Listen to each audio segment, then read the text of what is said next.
Jesse, cue it up. Everybody in their places. It's time to go. Are we rolling? Yeah, we're rolling. Okay, let's get it done, everybody. Let's go. Hey, Reagan, how's my hair? Is it okay?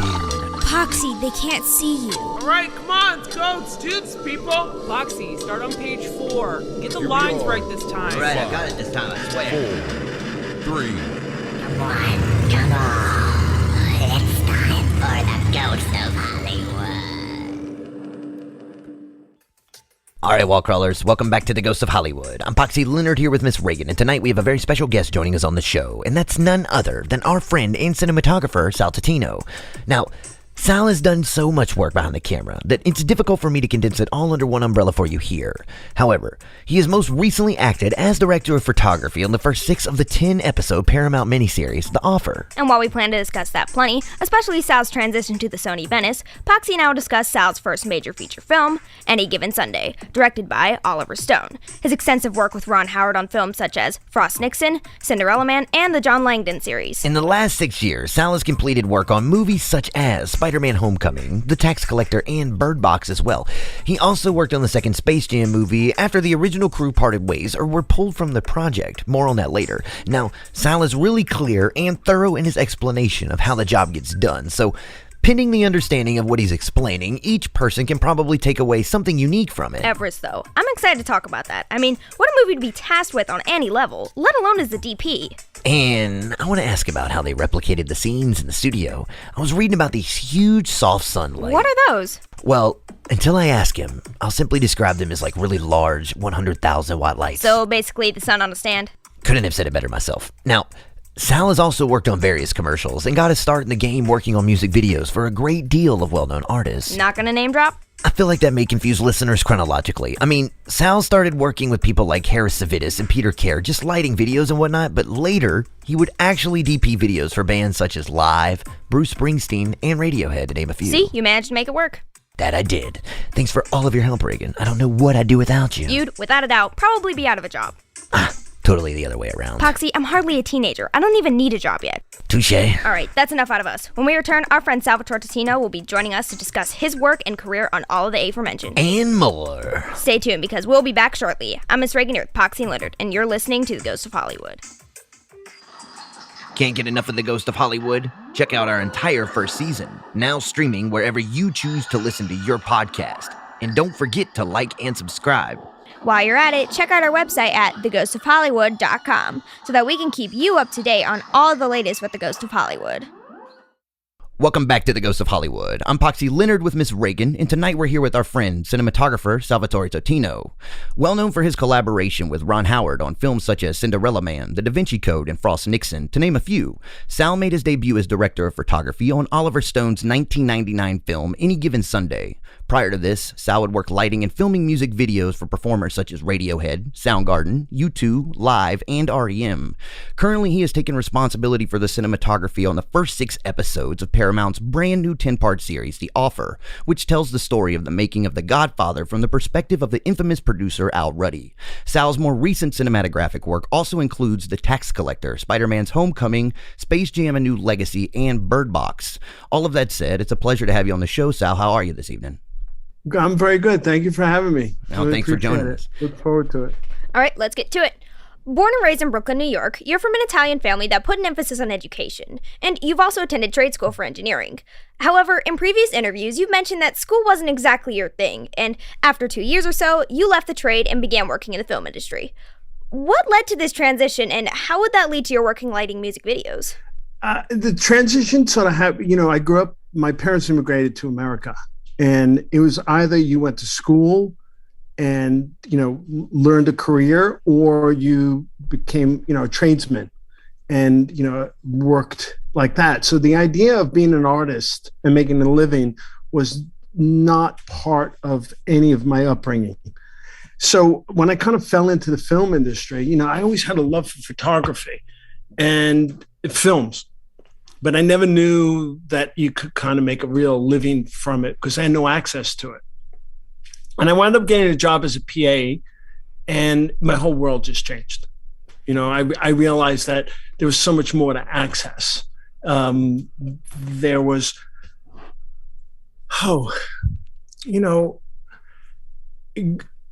even though Brooklyn is New York as Yeah. well, it was back then, it was very isolated.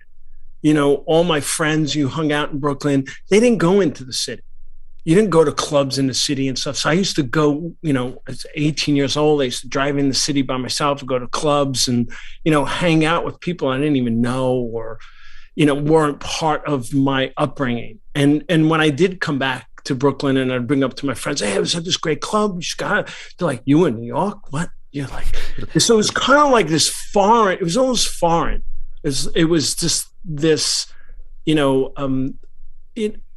an invisible wall that you didn't really cross culturally where I grew up. So when I crossed that into the film industry, my whole world just opened up. Yeah. And I realized, hey, wow, I bought a camera. I taught myself how to develop black and white film and start printing it. There used to be these dark rooms you could rent by the hour. I'll just never forget it. It was called 2020. All right. It was 20th West 20th Street, the Flatiron District. In the 80s, the Flatiron District became like the still photography neighborhood. All those lofts, they were manufacturing lofts that when manufacturing moved out of New York, like a lot of they were converted into living workspaces. A lot of photographers put studios and stuff there. So they had these, these rental dark rooms around. So, it just, everything just started to change for me. I moved into the city. I was working as a PA and I met a camera assistant. I expressed my interest in camera and he took me under his wing and started training me and it really got my hands on. I'm a dexterous learner. I really learned like a lot by using my hands because I'm dyslexic. So reading's always been an issue for me. So when I'm shown something and I use my hands, it's really easy sort of to pick up. So, becoming a camera assistant and working with great cinematographers and being in a world when music videos just started really opening up and they really became an art form.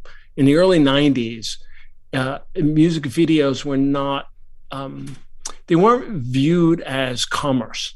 I understand. It is to sell and promote an album, but today I think they're treated a lot more like advertising is in a commercial sense.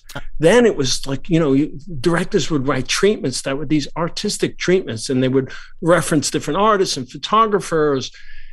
So you felt like you were part of more of a creation and less of a business. Well, talk about then I got to know what your first camera was, but then in this, like when you're talking about that, Reagan and I were looking at watching some of the early 90s videos like Blind Melon, because we were looking at the live video that you'd shot for Lightning Crashes, right?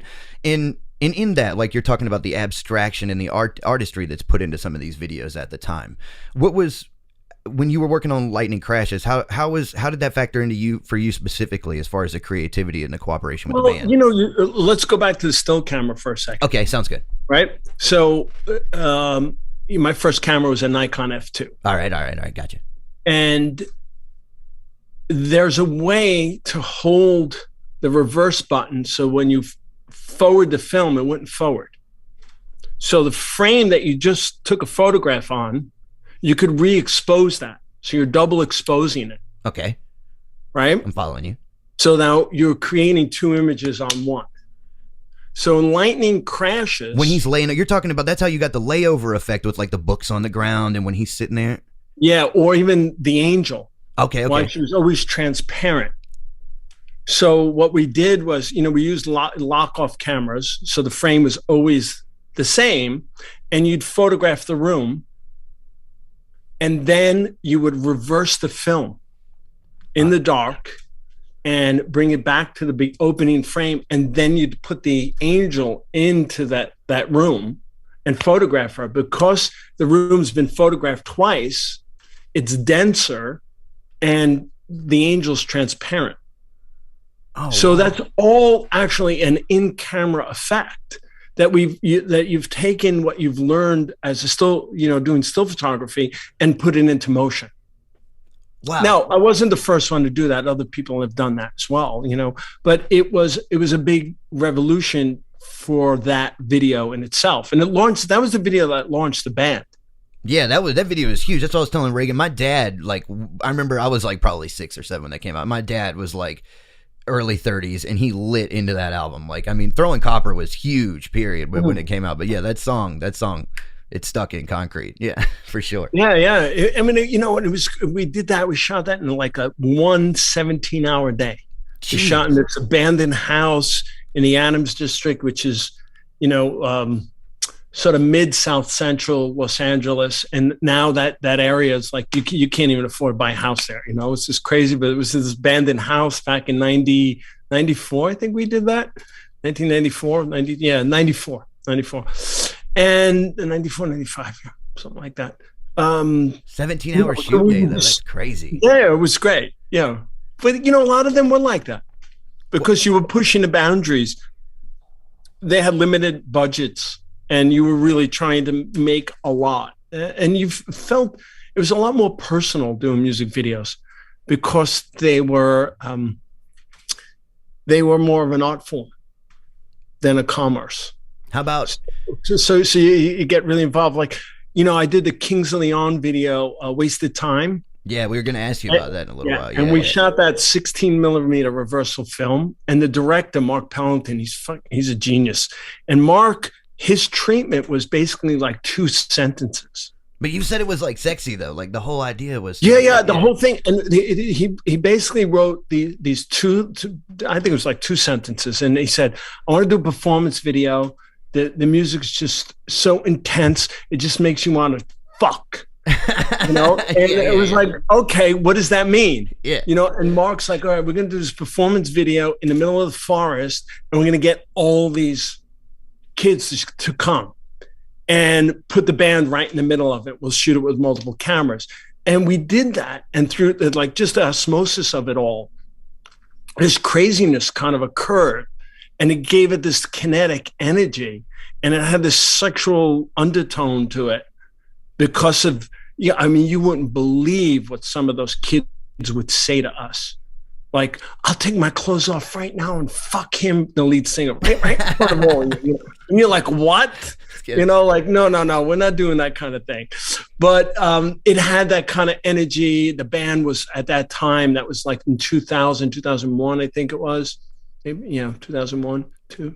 And, the band was very popular. And and it had that energy and the way that song sort of starts, it was crazy. It was just, so that the vibe of what he originally wanted to do, and then the osmosis of it, just kind of the energy just kept feeding off of itself in that day that we filmed that.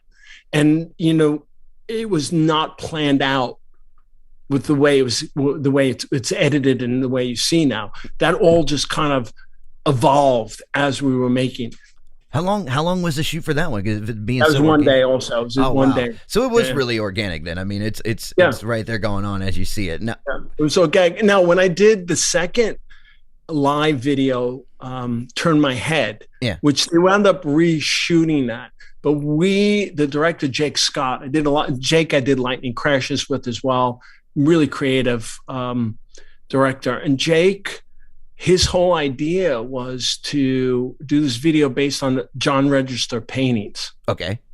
And they went to the estate of John Register and got permission, because back then, like David Fincher was sued for the Madonna Vogue video from the Hearst estate because they copied exactly some photography frames, like with her in the corset and the way she sits on that sort of. So they were able to get him for the likeness of it? Is that how they got him legally under technical joke? Because it wasn't commerce. It was considered art, and it was plagiarism. Oh, wow. So Jake was very conscious of that and went to John Register had passed and went to the estate and said, hey, I want to do this video and I really want to use some kind of these images. So we built, Tom Foden was a production designer. He built these amazing sets. And to create the vibes, out the window, we either had a painted backdrop or a translight. A translight is a giant photograph that you backlight, and it looks sort of real. And I think like There's a one beach scene that we had that out a restaurant. And then there was like a laundromat. We had a street scene outside those windows that was to translate. And then we did other painted backdrops to sort of create that same feeling that John Registered has done in his paintings.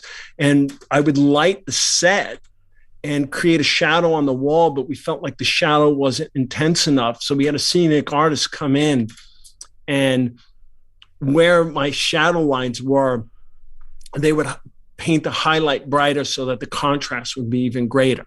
Yeah. So, you're using these old school film techniques that they did in the 40s. Yeah, it's got like almost like you're lighting a noir film. It kind of sounds like, from what you're explaining. Right, a noir film. So like in the 40s, the ISO of film stocks were so low that they had to light the set so brightly that they would paint shadows on the walls. Yeah, that's interesting. Like when they did Rumblefish, right? When Coppola did Rumblefish, I was watching an interview in the black and white, and they painted the shadows on the wall for a lot of that. Yep. I mean, that was done in the late 70s, early 80s. But so I've heard of this unique technique that you're talking about before. Yeah.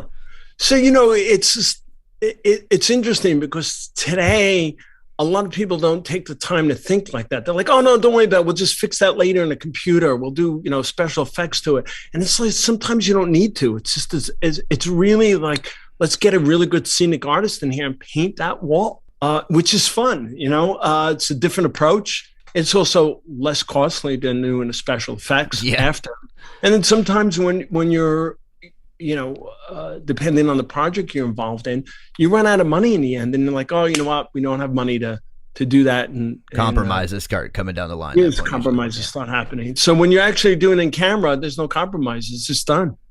Now, As you worked your way up from production assistant to cinematographer, you met various people along the way, of course, you've already mentioned, but Harris Savitis, he did a lot of work in the realm of music videos, but also had several breakout film credits such as Elephant and Zodiac. Can you tell us a little bit about your time working with him and what influence he had on you? Harris was great because he's really, truly, out of all the people I've worked with, he's my mentor. And what I really learned from Harris is there are no rules. Explain no rules. You take any rule, any film rule, and throw it out the fucking window. All right. You push yourself and you push the boundaries. And Harris came from the still world. He was a still photographer at first. He was doing album covers, and he transitioned into music videos. Then he transitioned from there into film.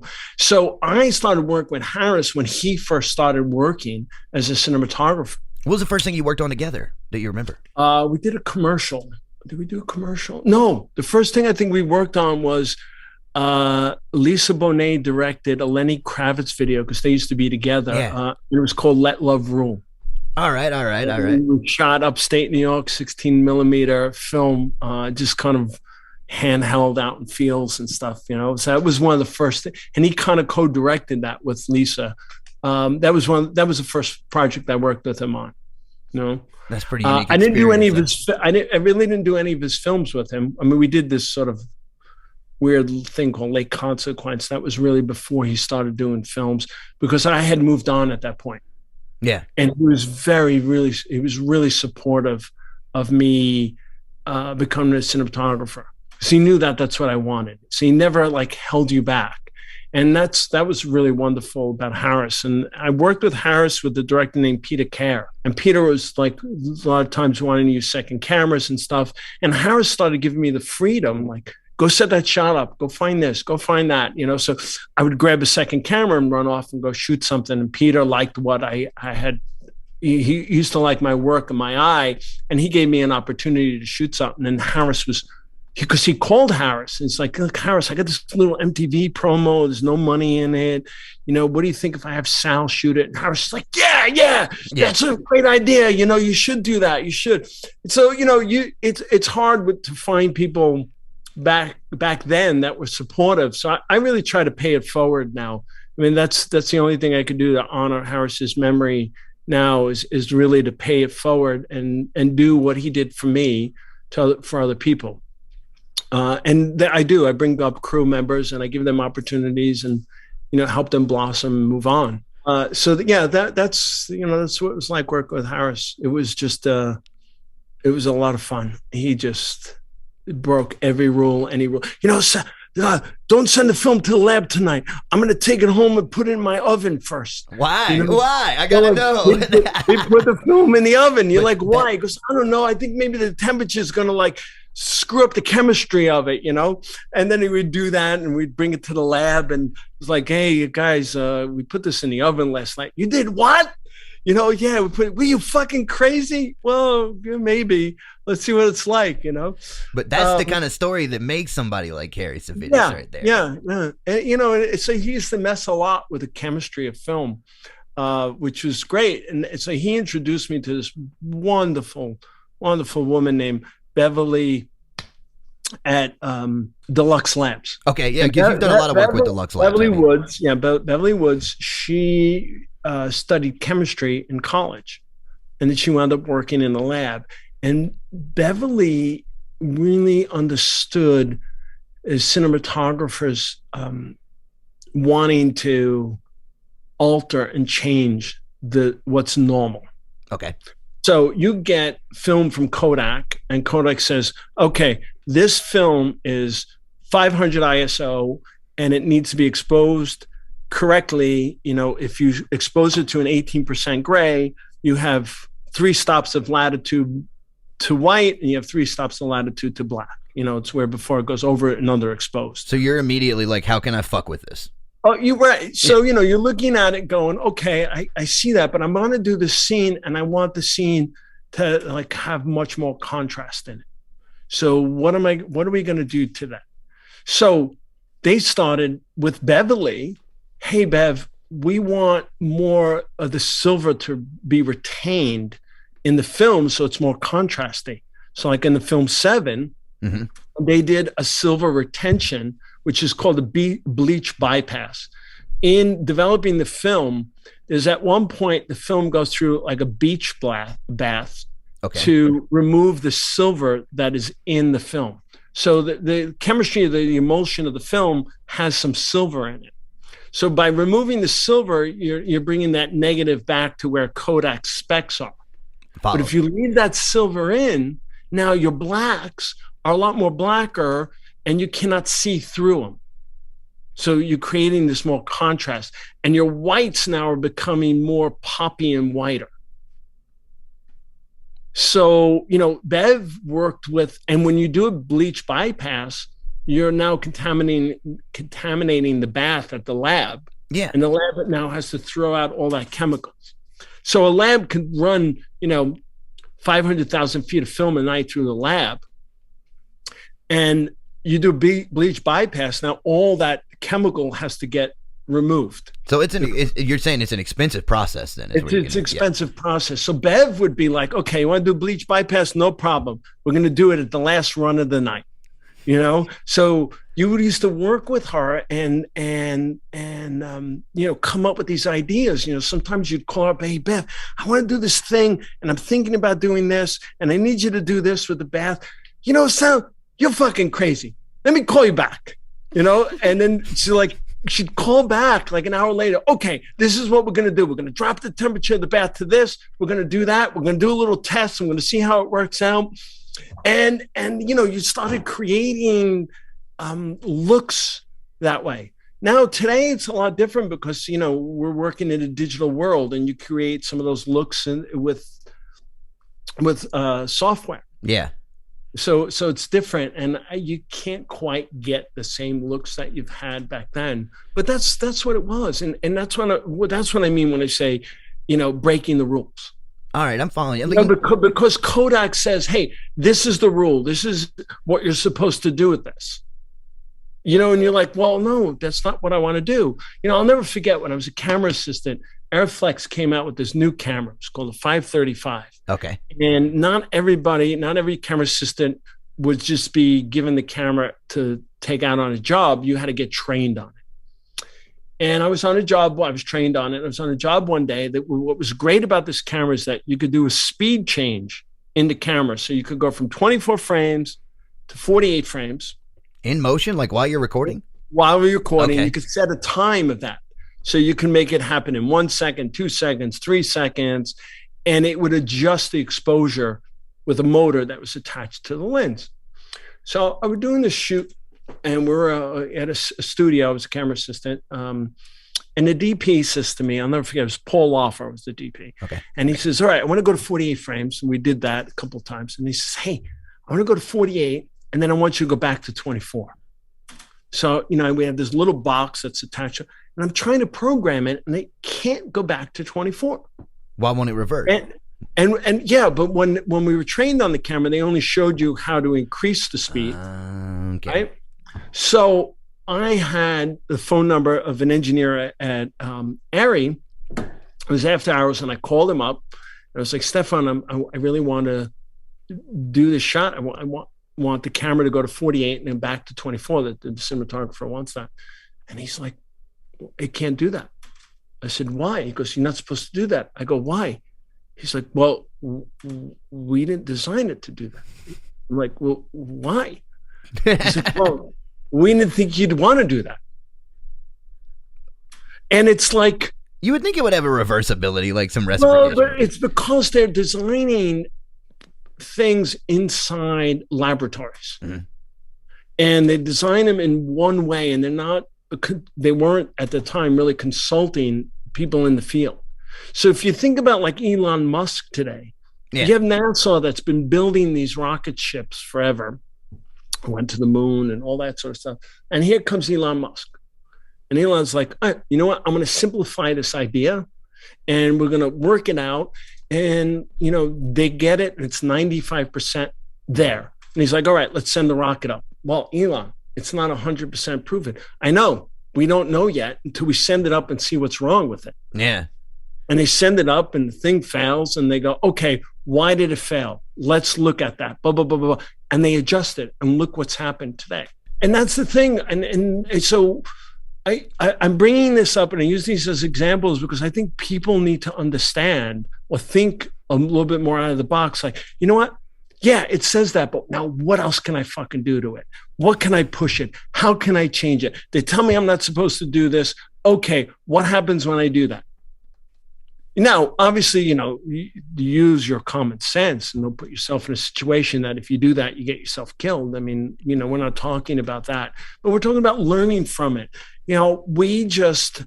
My last project, I used a Sony camera, the Sony Venice, and they had the Venice 1, and they just came out with this Venice 2 camera, and I could not get the camera before we started prepping.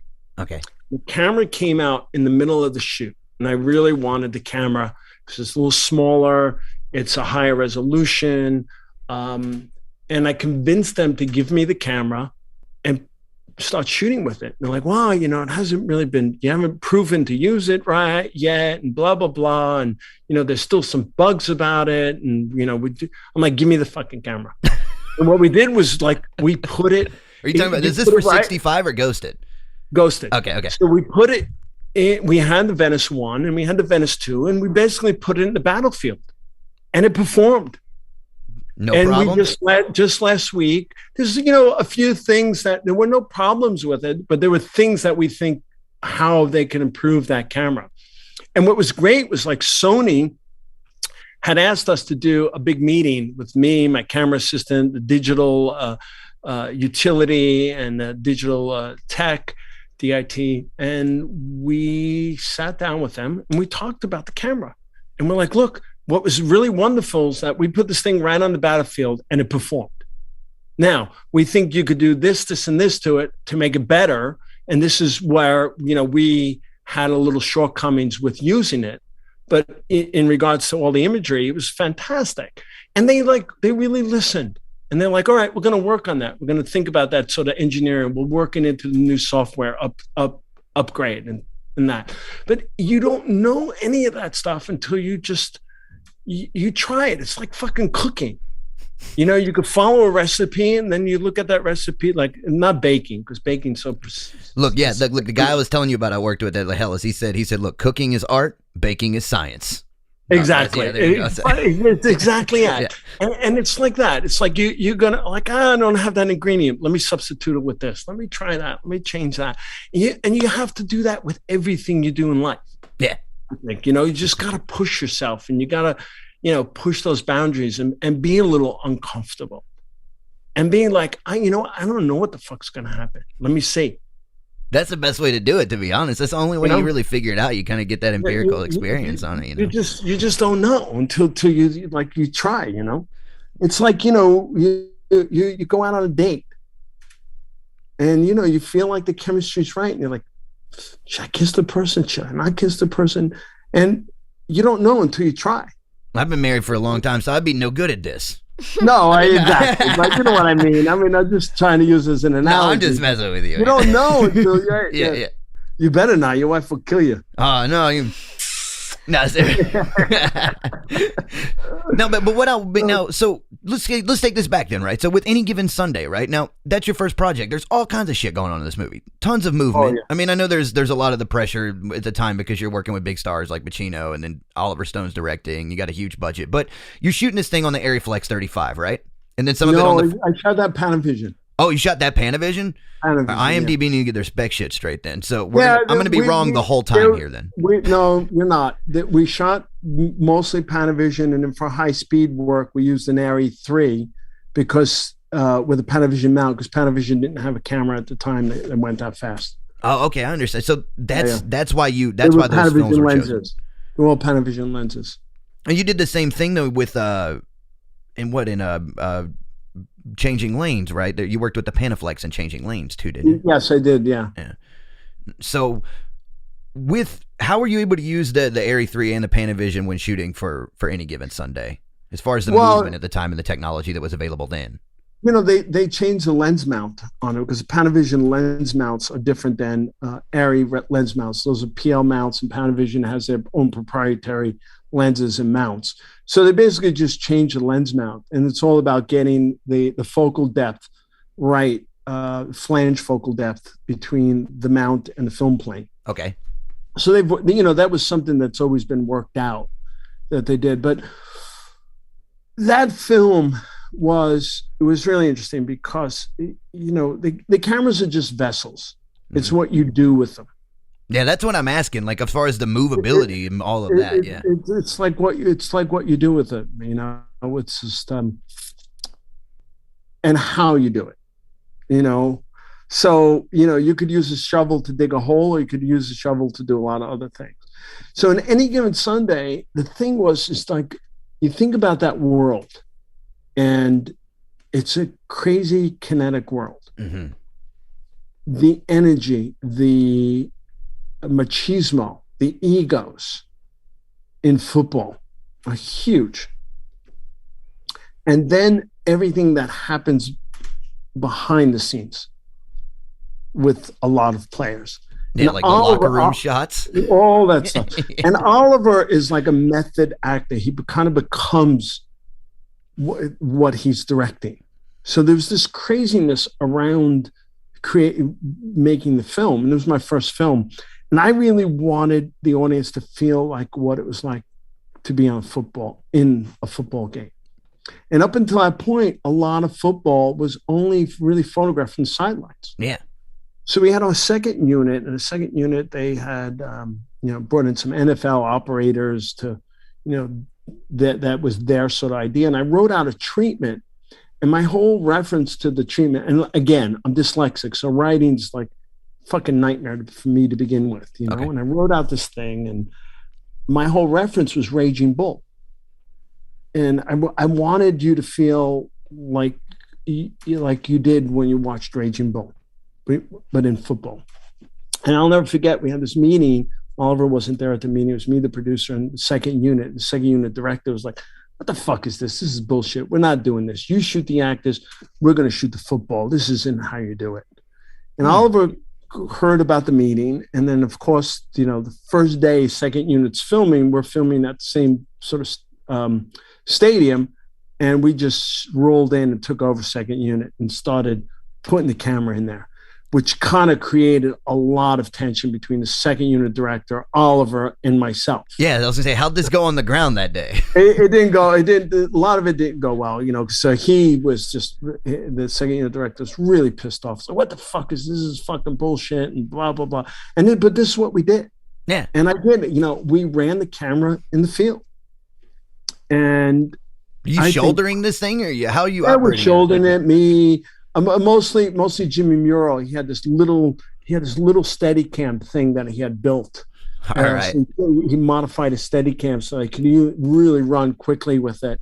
So we did a lot of that sort of stuff as well. So this thing's like a homemade gimbal, basically, that you're operating, kind of. No, his Steadicam was that he modified it. It wasn't a gimbal, but it was just a modified Steadicam. Oh, okay, all right. I also had the riggers rig a bunch of cables.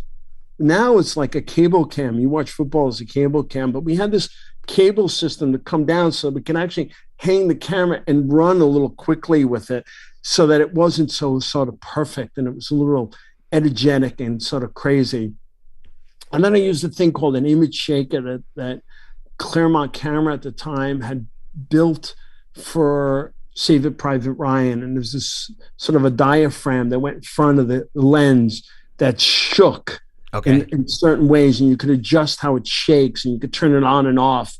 And we added that in on it. So we were just adding this sort of created this kinetic energy. And then on top of that, you have the fucking, actors, and there's a big fight between Jamie Foxx and LL Cool J. Yeah. There was a lot of tension to begin with them to begin with. And there's a scene in the film where they get into a tussle after a play on the field. Well, the whole thing happens, and LL Cool J really hits Jamie. Oh, and shit. Jamie hits him back. They're having a full-blown fist fight right over Al Pacino's head. There's Al Pacino acting like, he's in the middle of the scene, and there's this fight going on. The whole crew, the sidelines, everybody emptying onto the field and had to pull everybody apart. It's like a fucking FSU Florida Gators game out there or some shit. Yeah. It was insane. And Al's like, what's going on? What's going on, guys? Yeah. So, there's a lot of that kind of crazy tension that was happening and energy on any given Sunday. But I think in the end, we took those rules, like second unit going, this isn't how you shoot football. It's like, you know what? No, that isn't how you shoot football, but this is how we're going to shoot football. We're going to try it. And you know what? It was very successful. Yeah, it got a lot of reviews that way. Like, it was a different first time people had they talked about the first time they'd seen football filmed cinematically that way, kind of on the ground with it, Yeah, and I think it also opened other filmmakers' minds up in a different way on different types of projects for them in the future. At least I'd like to hope to think that. Definitely got you ready for what was coming up down the line. Let me tell you, after that film, I came home. My agent was like, "Oh man, here's a bunch of scripts." I literally took the scripts and put them right in the recycle bin. I'm like, if this is what movie making is, I don't think I want to do that. It was literally, I lost 20 pounds making that movie. It was just insane. And Oliver, if you ever get to meet Oliver, people talk about how crazy Oliver is, and his, sometimes his political views are, not in line with other people, but he's probably one of the smartest people you'll ever meet in your life. I was listening to, obviously, this is kind of a weird interview, but remember, what's his name? Fletcher Prouty, who is like the main character in JFK, Mr. X. Yes. There's like an interview with him, and he brought about a lot of conspiratorial stuff and whatnot, but Stone backed him. So he talked a lot about Oliver's political perspective being unique as well, in his interview. And of course, that's a whole different ballpark with Kennedy and whatnot. But it was, it's not the first time I've heard that. Yeah. So. Have you seen his new documentary, the new JFK, JFK documentary? No, I have not. No. Oh, fuck. It's brilliant. Good one, worth a watch? Yeah. All right. It was on Netflix. It was on, I was watching it when I was in Atlanta, like last November. I think it's called Revisited or something. I'm not sure. You'd have to look it up. I forget the exact title, but it's fascinating. It's fascinating. I don't know why, and I couldn't get an answer out of Oliver, but I don't know why he's so fixated on it.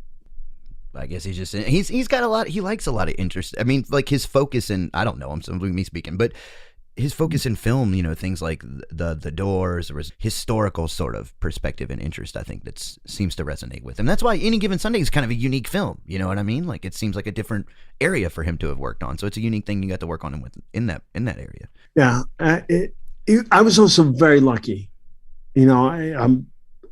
Was there a lot of fighting to get that job? Like, I mean, not fighting in the traditional sense. I mean, like, did you have to? How'd you get it? I mean, when you apply for it? I had 3 interviews at the time. My agent was also representing.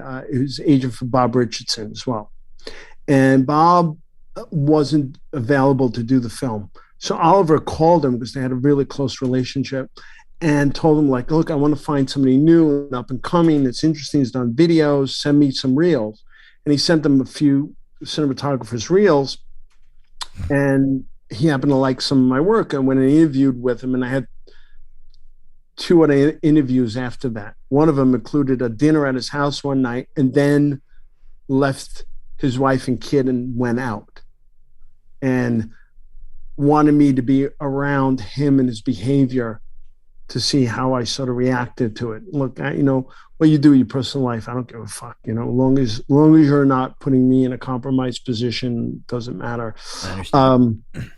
And after that, I was offered the film, you know, and even then, it was still never 100% a go. And the biggest problem was they were trying to get NFL to sanction the film, and they wouldn't. We literally had 2 sets of uniforms, and it was just a few days before we were filming did it change to the Sharks. The Sharks. Yeah. And so because the NFL did not want to be portrayed in that way, even though it was real. Now, what's really interesting is that doctor that James Woods plays. Mm-hmm. So it was probably 7 years ago, I'm doing a commercial with a bunch of NFL like coaches and that, and Howie Long. Huey Long? No, it's Howie Long. You're right. You don't remember his only glasses, clean cut Howie Long. Still commentates, right? Yes. Yeah. And so we're doing this commercial with him, and I was talking to him like, look, I did Any Given Sunday. And he goes, you did Any Given Sunday?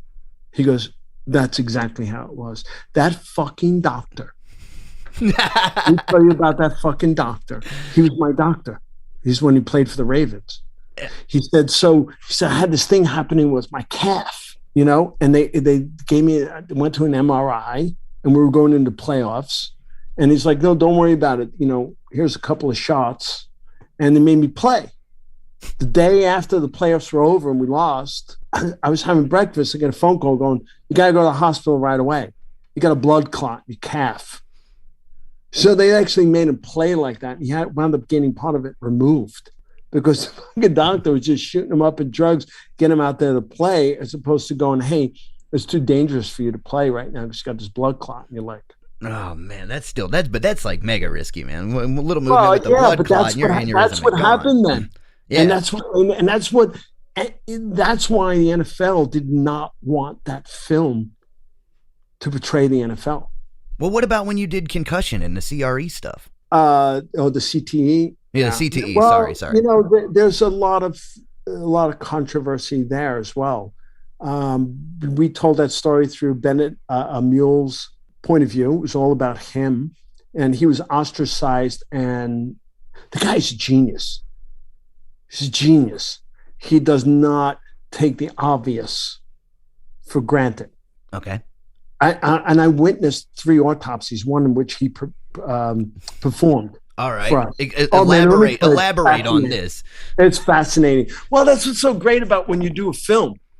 You do research and you get access to certain things. So now you're doing a film about somebody who's doing autopsies. So what's an autopsy like? I have not. I probably only witnessed one. Look up things on YouTube and you can read about it. But when you experience it for real, you know, I mean, you have to have the stomach for that. So we're in Pennsylvania. The county coroners allowed us to view 2 autopsies of 2, unfortunately deceased people. One was an older woman, homeless woman, and the other one was a 17-year-old gunshot victim. Oh, wow. That's terrible. Gang member. Yeah. Yeah. It was pretty intense. Yeah. And then Bennett and Mule did one in LA at a place called 1-800 Autopsy. They have these, yeah, which I know, right? It's crazy, but you don't realize it's like hospitals don't have the room anymore. I know, but like I didn't realize autopsies were like calling a fucking bail bondsman though. Like that's crazy. Well, yeah. Yeah. I know, right? It's crazy. And Bennett performed the autopsy, and it was very different from how the county had done it. He was a lot more in depth and also explaining what he was seeing and stuff. And what was fascinating about him, he was telling us a story. So, he lost a job in was it Pennsylvania at the time? I forget where he was. Yeah, it was Pennsylvania. It was the Steelers, right? Right. And he wound up in Lodi, California. And he does all this work for the county, saves them so much money. And here's an example. There's a young kid who had escaped from a juvenile detention center. Yeah. And a police pursuit took place. And they chased this kid at night. And they lost him. They couldn't find him. Next morning, he's found dead in a yard. Right away, everybody's like, okay, police cover up sort of thing. Yeah, foul here. He was a person of color, and the neighborhood happened to be very white, blah, blah, blah, all that sort of stuff. And Bennett was like, something's wrong here because there's no physical contusions or damage or, blunt force or anything like that. So he started doing the autopsy, and there's, his trachea was fine. So he wasn't choked or anything like that. And it was really bugging him. And he's like, you know what? I want to do an allergy panel, which is expensive. And the county's like, are you sure? Because they were being sued. He's like, yes, I'm going to do an allergy panel. He did an allergy panel, and the kid was highly allergic to different grasses. Oh. And he had an anaphylactic reaction, and he died from that. Wow. So he was literally like breezing through the yards, goes into anaphylactic shock, and then just dies in the yard. And he dies. And you have somebody like Bennett who really thinks out of the box. So what was great about Concussion was that he did not accept why those football players died. Yeah. And that one who committed suicide and wanted his brain reviewed. He donated his brain to science. I forget which particular player. I don't recall. And Bennett just like pushed and pushed and pushed to find out why this is. The NFL doesn't want that because, it looks bad. Anytime there's something that's wrong, people like immediately think that somebody's that knows this is happening and is trying to hide it and cover it up when it's an unknown thing. Yeah, people always think that there's like this kind of controlled thing rather than a spontaneous sort of response to it. Yeah, exactly. And what Bennett learned, which is really interesting, your brain floats in your brain fluid, right? So it moves. Now, when you're playing football, when I was a kid, I played a little bit of football. You're taught to use your head as a weapon. Yeah. You run your head into their body, you run your head into the ball, so your brain now, every time your head is taking a hit, your brain is just tapping against the side of your skull because it's floating in the fluid. So your brain says to itself, hey, there's some damage that's happening here. Let me send some protein to fix the damage. But what's happening is it's sending too much protein and it's damaging itself. Yeah. And that's what Bennett discovered. And so, it's fascinating to do that project. I think the director brought me on because I did Any Given Sunday and thought, I had sort of a personal bone in the game or something. I don't know. I mean, he never expressed that to me. I kind of got that feeling. I don't have a bone in the game there at all. I mean, I was just fascinated to learn about it. And I thought, it's a great story about somebody who really started thinking out of the box. Again, somebody that did not accept the norms and pushed beyond that. So we were talking earlier about breaking film rules. This guy's breaking science rules. Yeah. or he's not breaking science rules. He's actually following science in a sense of, using that curiosity to figure out why things are happening. And I think that that's, again, how we need to approach things in life. Well, what was different about filming Concussion as opposed to Any Given Sunday? Well, there was no football. Yes.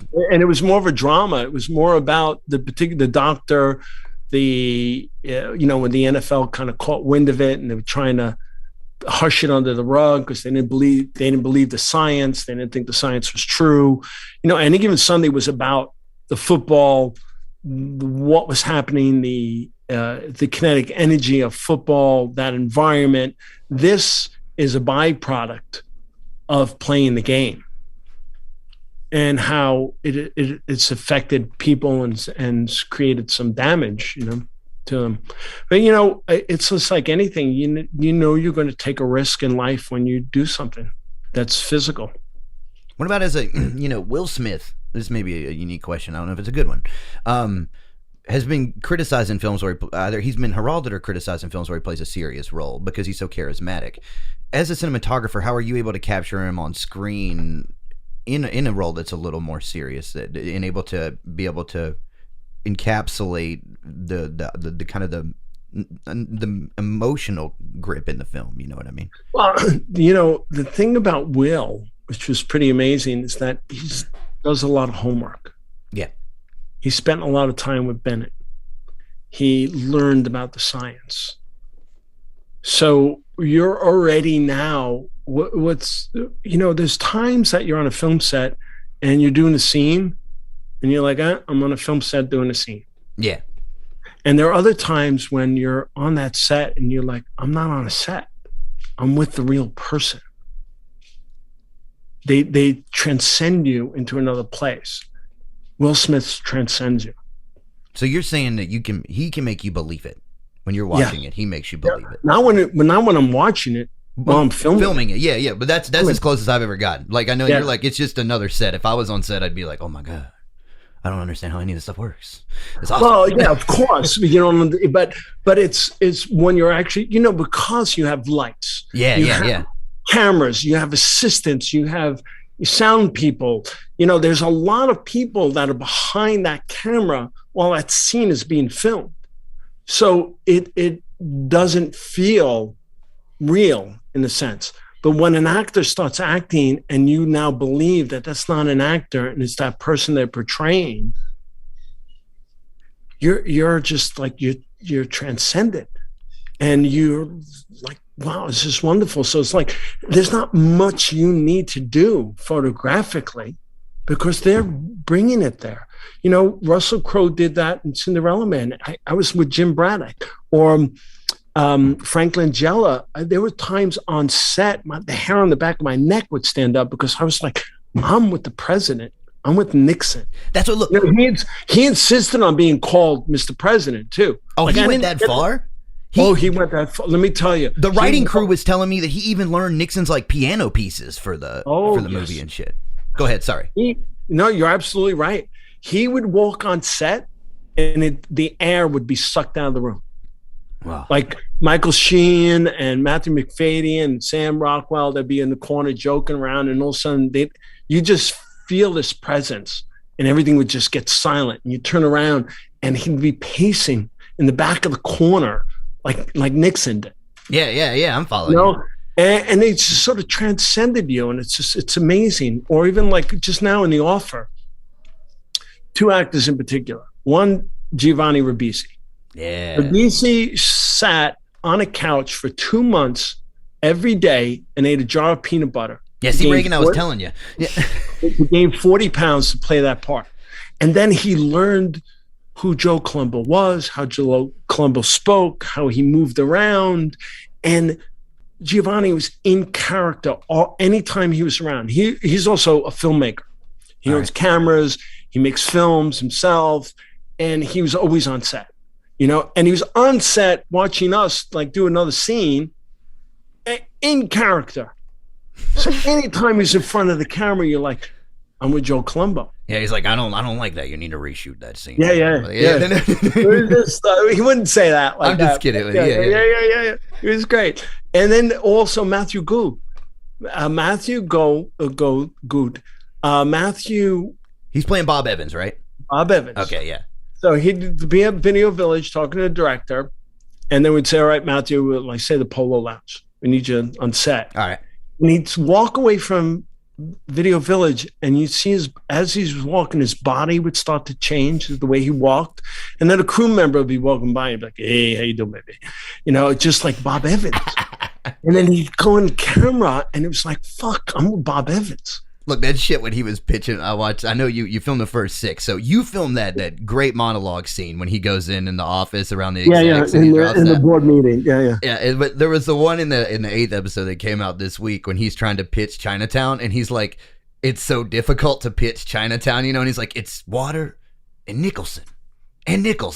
Like, he's really good at it. I love it. Like him and the guy that plays Charlie Bluedor, and they all crack me up, man. Burns, he's fantastic. And it's great because when you're working, it's really hard what you do, and you're putting in a lot of hours, and you got a lot of pressure on you to make your days, and there's a lot of page count, et cetera, et cetera. And when you transcend it on set, you're like, this is why I do this. Yeah. It makes you really happy. Now, I have a confession for you then about Giovanni. Okay. You brought up Saving Private Ryan. Mm-hmm. When he played Wade, as a kid, I love that part. But when he died, I mean, that shit broke me like nobody's business. When he died on screen there. So when you talk about transcendence, like I think if I'd have been there, for instance, when I watched Cinderella Man, a lot of that I had to watch alone because I was like, I'm gonna get teary-eyed. And watch screenings, it was anyway. Reagan, go ahead. I'm sorry. Well, let's talk about Ron for a minute. So, given that you've done so much work with Ron, I would imagine there's a real friendship and trust in terms of the filmmaking process. So, could you tell us a little bit about how you met Ron and what led to your subsequently working together on like so many projects? Well, Ron, I met him. He was doing a film called The Alamo. He was going to do The Alamo. All right. And they had a cinematographer that were lined up with, and then that cinematographer, his normal director, was doing the film, and he went to go do that project. So he was just starting prep Ron, and I don't think the deal with the original cinematographer was up. And Ron's producer Todd was like, The Alamo was kind of slow the way it was written and stuff, and he's like, it needs to feel like Any Given Sunday. Let's bring in Sal Totino and interview him. So I interviewed for it, and I was signed on to start doing The Alamo. And then Ron left the project, and then I left the project. And we parted ways, and he's like, look, very nice to meet you, blah, blah, blah. Maybe someday we'll work together. And then The Missing came up. And we worked really closely together in prep. And we were shot listing and all that. And the first week of filming went really well. It's just, I'm a very hyperactive person. I have a lot of energy. Ron has a lot of expectations. He creates an incredible shot list. The man does this. You would think every day he comes to work, you'd think it would be his first day on his film set. He comes in so prepared, so excited, so ready to go. He's always early. He's just like, he's an amazing person. And so we're shooting The Missing, and at the end of the first week, we made a rule in the beginning when they were at the homestead that when the weather was bad, we wanted to be outside, and when it was good, we'd be inside. So the Friday, the first week of the Friday, it happened to get sunny. So we said, let's go inside and we'll do the inside barn scene. So we're lighting, and Ron says, hey, can I talk to you over here? So I was like, holy shit, it's Friday. It's the first week. We had an incredible week. I thought the dailies were great.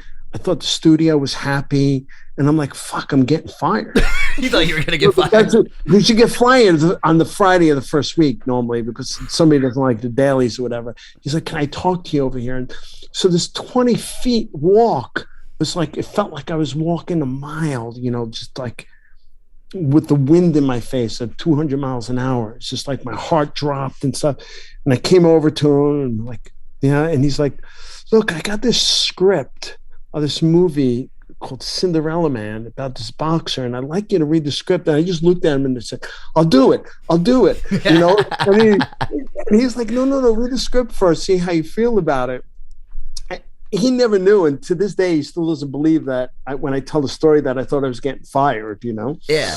So the thing that I think what's great about my relationship with Ron is, you know, we both have this energetic approach, and it's a very honest approach.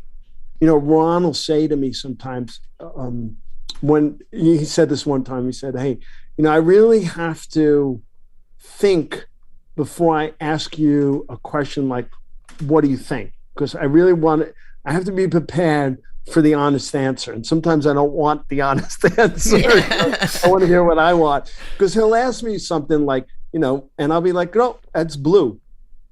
You know, and I'm just honest about it. You know, if you ask me a question, I'm going to give you an honest answer, you know. And I think we really value our relationship because it's an honest relationship. Just 2 weeks ago, he was in LA, he gave me a call. He's like, hey, I'm in LA, you want to go do a hike? Because I live at the edge of the mountains, and we sort of do a hike and stuff. And, you know, it's just great hanging out and sort of being with him. He's 10 years older than me, and he's got the energy of somebody 20 years younger. You know, and I really wish every new director could learn from him because of the amount of work that he puts in. You know, it's really easy to turn around and sit back and let things happen. Ron doesn't. Ron is a battlefield general. He's in the fight, and so am I. And that's where we get along great. And that's, I think, our collaboration is based on that.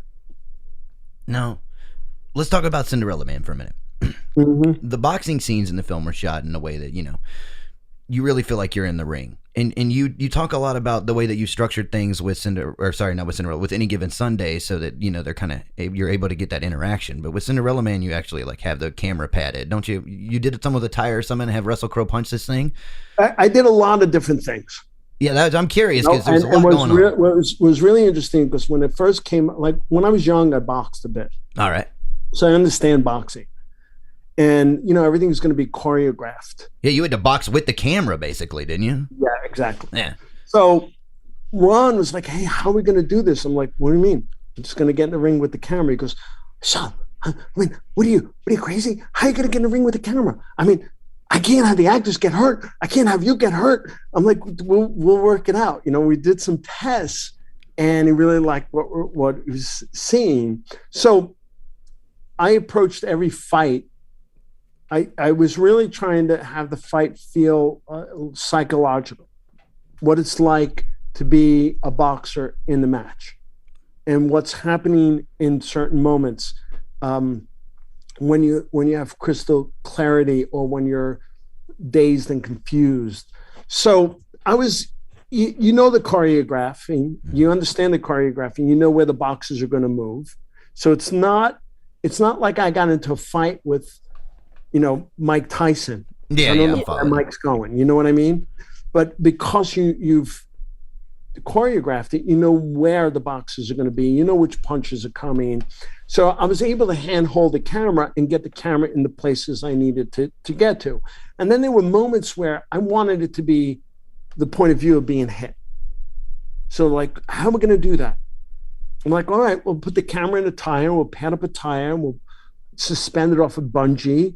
And I can hold it a little bit. I can move it, and I could, you know, kind of create the boxer's point of view. Yeah. And they can hit it.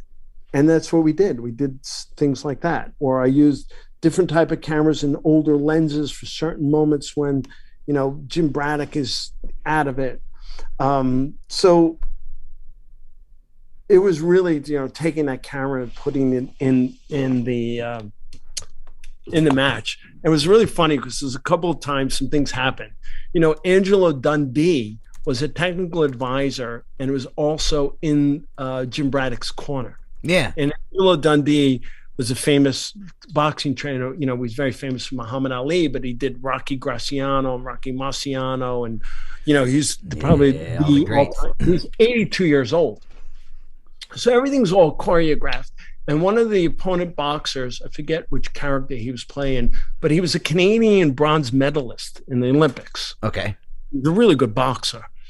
And he kind of kept doing this thing sometimes where he was dropping his left just a little bit when his opponent took a certain punch. I forget exactly what it was.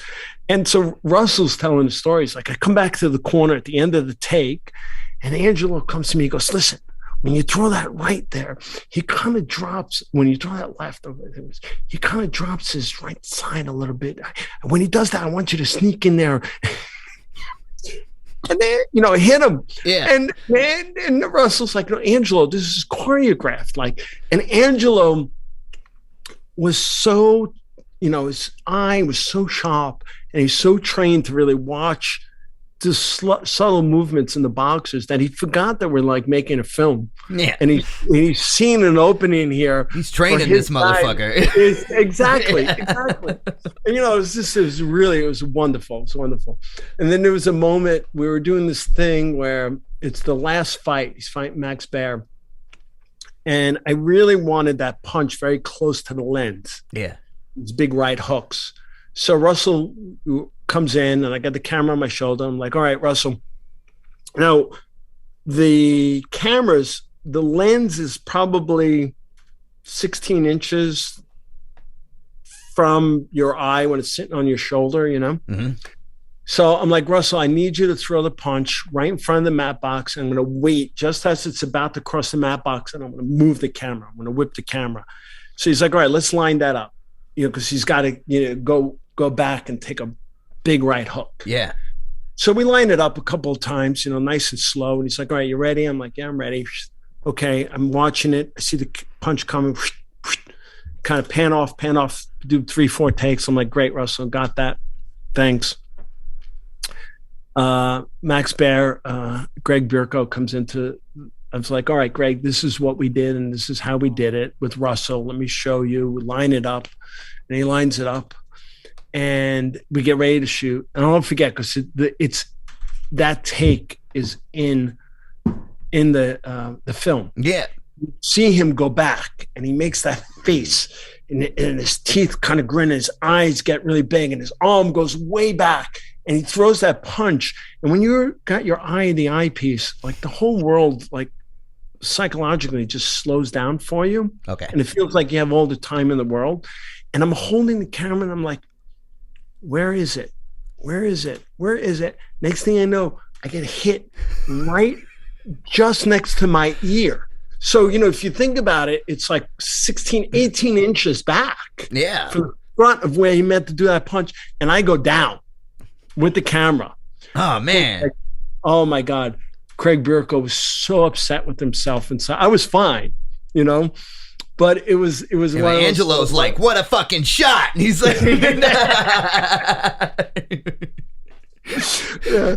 You know, it was just one of those moments. And that was the only incident that happened ever in the ring when we had the cameras. And we did a lot of, God, how many fights were there? There were. Are they all in the same arena? Like, how is the stage setup done? Because, you know, there's a lot of interactivity with the crowd too, and like it's going up into the roof and all kinds of shit, man. Yeah, we needed to make it feel like a few different rings. We shot at the old Maple Leaf Center in Toronto, which was the Maple Leafs of their hockey team. So we created Madison Square Garden there. All right. Yeah. For the most part. And then there were one or two other boxing arenas, and we just kind of changed things a little bit up to make it feel like a different place. Not to interrupt you, but at the when you filmed there, is that because in the scene, Madison Square Garden, I believe, is like open topped in the scene. Is that why you used that one? Because well, no, the Maple Leaf Center was not open topped, but back then, for the period, when Braddock fought, it was an open top arena. So that's all sort of CG, that the above. Okay. You see it there, yeah. Sorry, I didn't mean to throw you. Okay, where were we? Yeah, I We forgot. were talking. You were talking about. about being able to basically. You were talking about the Maple Leafs arena, but how you wanted it. You were trying to make it look like different places for different fights. Oh yeah, we're trying to make it different places. Yeah. So yeah, we changed. There's an art direction thing that we changed. Do you know that we had 400 extras every day in period clothing, and we had 10,000 blow-ups with period clothing on them in the stands. Wow, that's like with like. Go ahead. This like what? No, it's like in Grapes of Wrath, or not Grapes of Wrath. Sorry, I mean Gone with the Wind when Selznick, when they do that huge rising crane shot over the battlefield, and they had all those like fake bodies out there, and they tried to charge them for all those bodies. Did you guys have to get charged for all the fake bodies? No, we did. We did. No, they just paid for the 400 extras, and they paid the rentals on the blow-ups. But they put them all in period clothing. They had sort of these fake masks on, hats, some of them, wigs, other ones. And then you peppered a few people in there, and you sort of gave a little bit of wind, and I lit it dark enough. And that's just great about doing a period piece, because it is dark. Yeah. Any research photographs we were coming across, it's dark in the background. So it actually worked to our advantage. But it would be really creepy at lunchtime. We'd break for lunch. It'd be the summer in Toronto, and everybody would go outside, and I'd come back to take a little nap on the boxing ring. And you'd walk into the arena by yourself, and there'd be these 10,000 blow-up dolls there. And because the door was open, there would be like this little movement. It was this weird creepiness that was going on. And you're just like, ooh, this is a little uncomfortable, Yeah. The most alone I've ever felt with all of this. Yeah. It was fun. It was a lot of fun. It's nice when you get to go to work and it's not work. It's fun. It's hard, look, I'm not going to sugarcoat it. What we do is very hard. We go to places, we do things. I did the movie Everest. I wound up with nerve damage in my toes from the weather. Yeah. And, you're in a harness all day long. You're clipped in on the side of a mountain. You're worrying about avalanches. One day we actually had to clear the set because mountain safety. We were in Italy, in the Western Dolomites. We were doubling that for some of Everest. And it was snowing really heavy that day. And mountain safety at one point said, hey, guys, we got to go. It's an avalanche warning. And the director's like, well, what do you mean? And I unclipped from my harness. I grabbed the lens case and I slid down, dropped the lens case, climbed back up, started grabbing stuff. And the director's like, well, no, we're going to keep shooting. And I said to the crew, we're going, come on. And we all came down, and 3 hours later, there was an avalanche, and it covered that whole set. They had to come back 2 weeks later and dig out some of the tents and stuff. And then in the spring, when the spring thaw came, there was all this set dressing that was still there. And the production company got, a fine for leaving trash up on the mountain. But it all got buried in the avalanche. So people don't, you don't realize it, it's fun. You know what? Even though I got nerve damage, it was so much fun doing that film as well. And you get to go to places and you get to do things, but it's hard. You're up at 4 a.m. You're in the fucking freezing cold. You're wearing a harness. Trying to go to the bathroom wearing a harness and all that clothes. It's filming on fucking Mount Everest, period. Jeez. Yeah. We went up as high as 17,000 feet. And it totals at 29, so you're way up there. You're way up there. 17,000. We went up to the memorials. We did a scene up there, and then everything else we did in Italy. But in prep, we scouted and we helicoptered above the ice falls.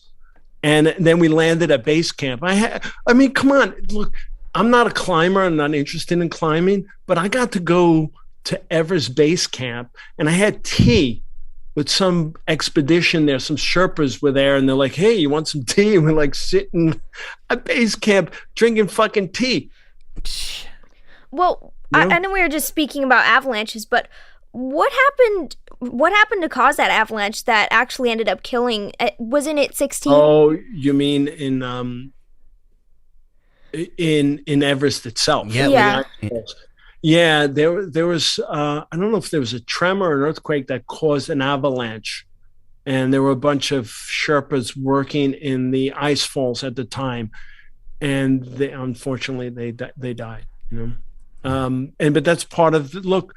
Mountain climbers, they're an odd breed, and they really put themselves in these extreme conditions, and they know that it's possible they can die. Now, if you know anything about Everest, basically there's base camp at 18,000 feet, and people go to base camp, and you stay there for a long time to acclimate. Then there's 4 more camps. You mean acclimating like physiologically? Yes, your body has to acclimate to the altitude. Okay. So then what you do a couple of training runs. So you go over the ice falls, and the ice falls are these basically, it is a glacier. So there's these crevasses, and the Sherpas go out and they set these ladders that like bridges across some of the ice falls, and set lines and stuff so that the climbers could climb over that. You go through the ice falls, and then you go to Camp 1, and you stay at Camp 1 overnight, and then you come back down to base camp. And then a couple of days later, you go back up to Camp 1, and then you go further up to Camp 2. So it's kind of like training, and you keep going from camp to camp? Yes, you train, you go from camp to camp, and you acclimatize your body. So then you go to Camp 3, and I think you come back, and then the next time when you go to Camp 4 is then you're getting ready to ascend. And you can't stay at Camp 4 is around 24,000 feet, and you can't stay at Camp 4 for too long because your body starts to shut down at that altitude. Mm. Yeah, so you're literally like the highest point on Earth almost at that point. Yes, exactly. Yeah. And then you climb up from Camp 4, you climb up to the summit, and you're there only 15 minutes. And most people die from dehydration, hypothermia, and not climatizing. Everest is not the most technical climb. There are other climbs and other peaks that are much more technically difficult and advanced than Everest is, but Everest is the highest and the most popular. You're pretty outdoorsy. I mean, how much did you all have to prepare to like get? I mean, like you said, you went on the testing and stuff, but I mean, just like knowledge-wise, before you even got out there at all. Well, I mean, that's anything you do. You try to do as much research as possible. So you read, you watch some videos, and try to educate yourself on what's possible that's going to come. Look, I grew up in a very tough time in Brooklyn in the 70s when it was very rough. Yeah. I grew up fighting. It was like survival. I'm a cyclist. I cycle, so I keep myself in really good shape. And, you put yourself in these positions and you push yourself, and you know what your body limits are, and you try to push beyond that and see how far you could go, but you try to educate yourself as much as possible. You just don't, I don't do anything blindly. Well, yeah, that makes sense. I understand. Now for both Da Vinci Code and Everest, you would work at Pinewood Studios on intricate sets replicating actual locations that had been used during the shoot. Now, in previous interviews, you discussed a lighting technique used in recreating the sunlight effects at Everest, which required the use of huge 100,000 watt soft sun lights, if I'm correct. Yes. And they were like moved by machinery and stuff because of their weight. So how was the plan to design this set implemented? And as the director of photography, where were you focused in executing all of this? Okay. So they summited it around 2 p.m. So what I did was I looked at the sun path charts of where the sun was. Here's the great thing. First, let me backtrack for a second. Going to Everest and scouting, when you get to a certain altitude and there's no pollution, that light is so crisp and so sharp. So all you're thinking about is how am I going to sort of recreate this look? Now the listeners can't see your eyes, but as a cinematographer, the way that your eyes animate when you talk about the lighting at Everest says that there's something really significant and unique about this that you actually witnessed. Yeah, because I should articulate a little bit more. Yeah, because it's something that you don't normally see every day. It's a wonder, it's like oh God, what would the analogy be? I don't It's like being on Mount Everest. I mean, well, yeah, I guess so. Yeah, yeah, exactly. So you're seeing something that you don't normally see, even when you're out in nature here. It's beautiful and it's amazing. You go do amazing hike, and you're someplace that you haven't been before. Like last year, I was in Oregon, and we filmed up at Gold's Falls, and it was like, fucking amazing. It was beautiful. We hiked up there with all the equipment, and it's just stunning. And it's still, I'm like, you're standing up there going, oh, I can't believe I'm here. This is so beautiful. It's an image that's burnt into my mind forever. But going to Everest is, sounds surreal. It sounds surreal. It's so surreal. Yeah. It's so surreal. And the light and the quality of it is something that you've never seen before, no matter where you've been. So I looked at sun path charts and where the sun would be at what inclination in the sky, at what compass heading at 2 p.m. on that day. Was it May 12th, I think? I forget the day that happened, 8th, 12th. I'm a little off on my dates. In Everest? Oh, I don't know. Yeah, with that particular date. So I really found where that would be. So my whole intention was the sun's going to be at that inclination, at that compass heading at that time. Now, the biggest problem was the sky, because you could just take 100,000 watt of light, one light, soft sun, and turn it on, and you get this great hard light and this great shadow.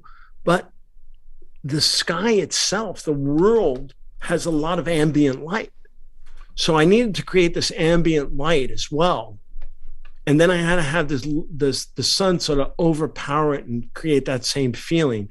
So we basically put a sky in the ceiling of we shot that scene, the summit we built on stage at the Bonds, the 007 stage in Pinewood. Okay. Biggest stage there. Yeah.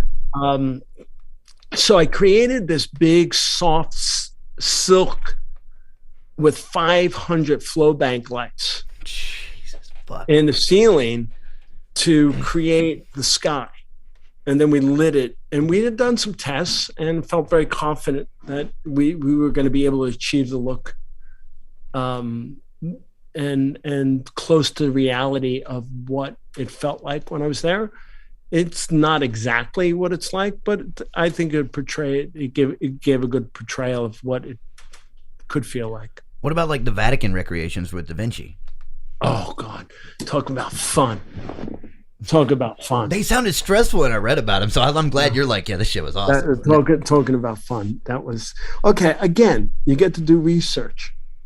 They got us in to the Sistine Chapel before it opened for 15 minutes. I had the Sistine Chapel alone. I'm a huge Michelangelo fan to begin with.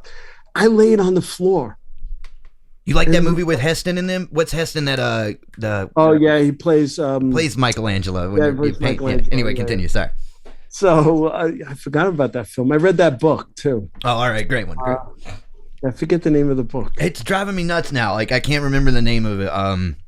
So anyway, yeah, I had the Sistine Chapel alone for 15 minutes. I mean, how incredible!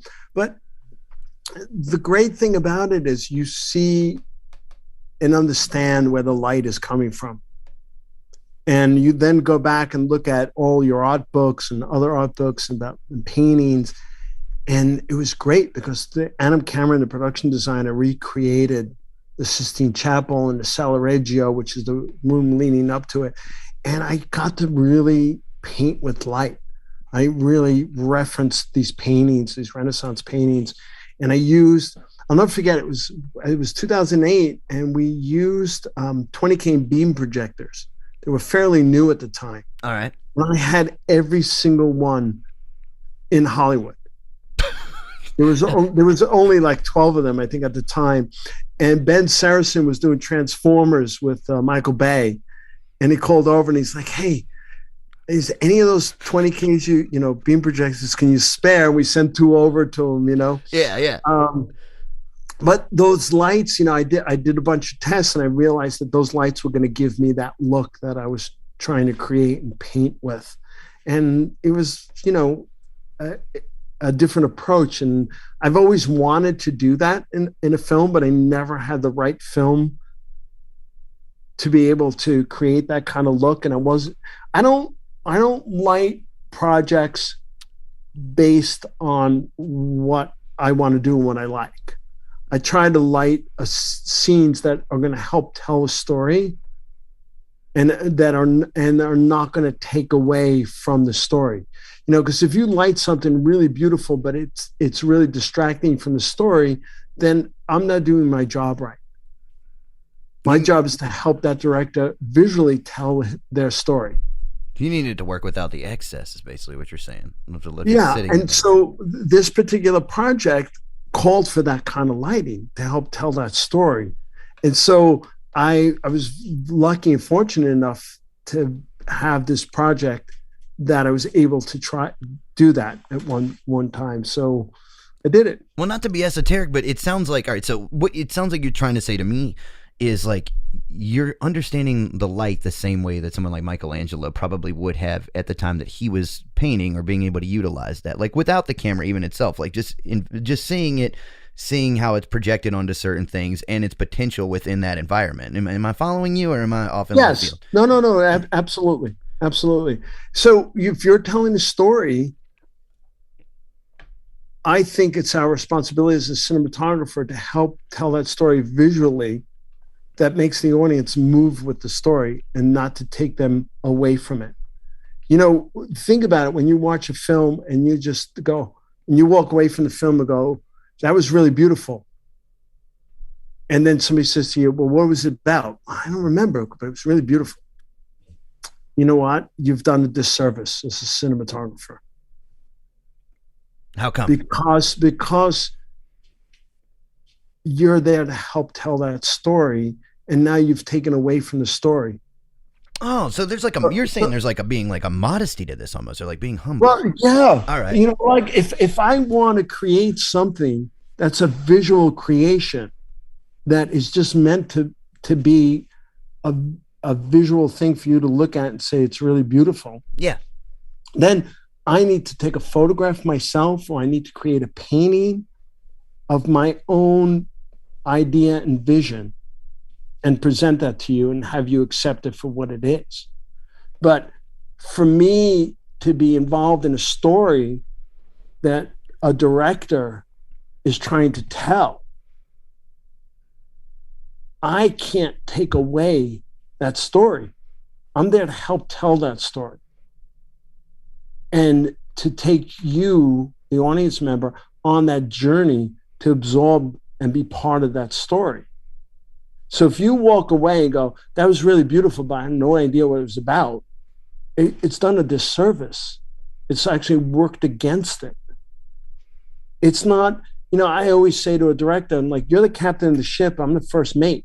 Yeah. I'm to help steer that ship to where you want it to go and get it there in a graceful, beautiful way. But the passengers on that ship have to feel like they've been along for this ride.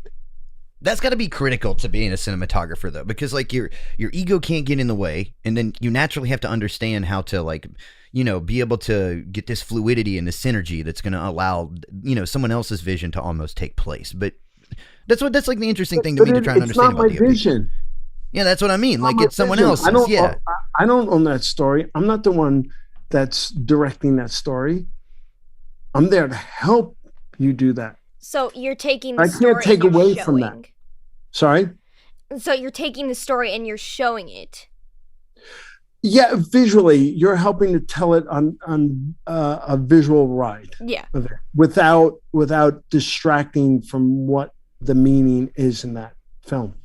It was interesting. I just watched again, which I love this film, High in Hell Water. Okay. I have not seen it. Yeah, no. Yeah, it's High in Hell. Wait. Ben Affleck and Ben Forster, the brothers that robbed the banks. High in Hell Water. All right, I haven't seen it, but I think I know what you're talking about, though. It's brilliant. And the opening scene of the film is this camera. This woman drives into a parking lot, and the camera takes it and follows her and moves around, and this other car comes in the parking lot, and then the guys get out of the parking lot and go into the building and go to rob the bank. And it was a great way that visually tell a story without taking away from what that moment was, and that's I really truly believe that's the cinematographer's role in making a film. It's not my film. If it's my film, then look, I'm going to do what the fuck I want and how I want to do it. Yeah. All right. Well, returning to that's like, well, hold that thought for a second. It's like you want to eat fish and I'm trying to make you eat steak. Yeah, I'm following you.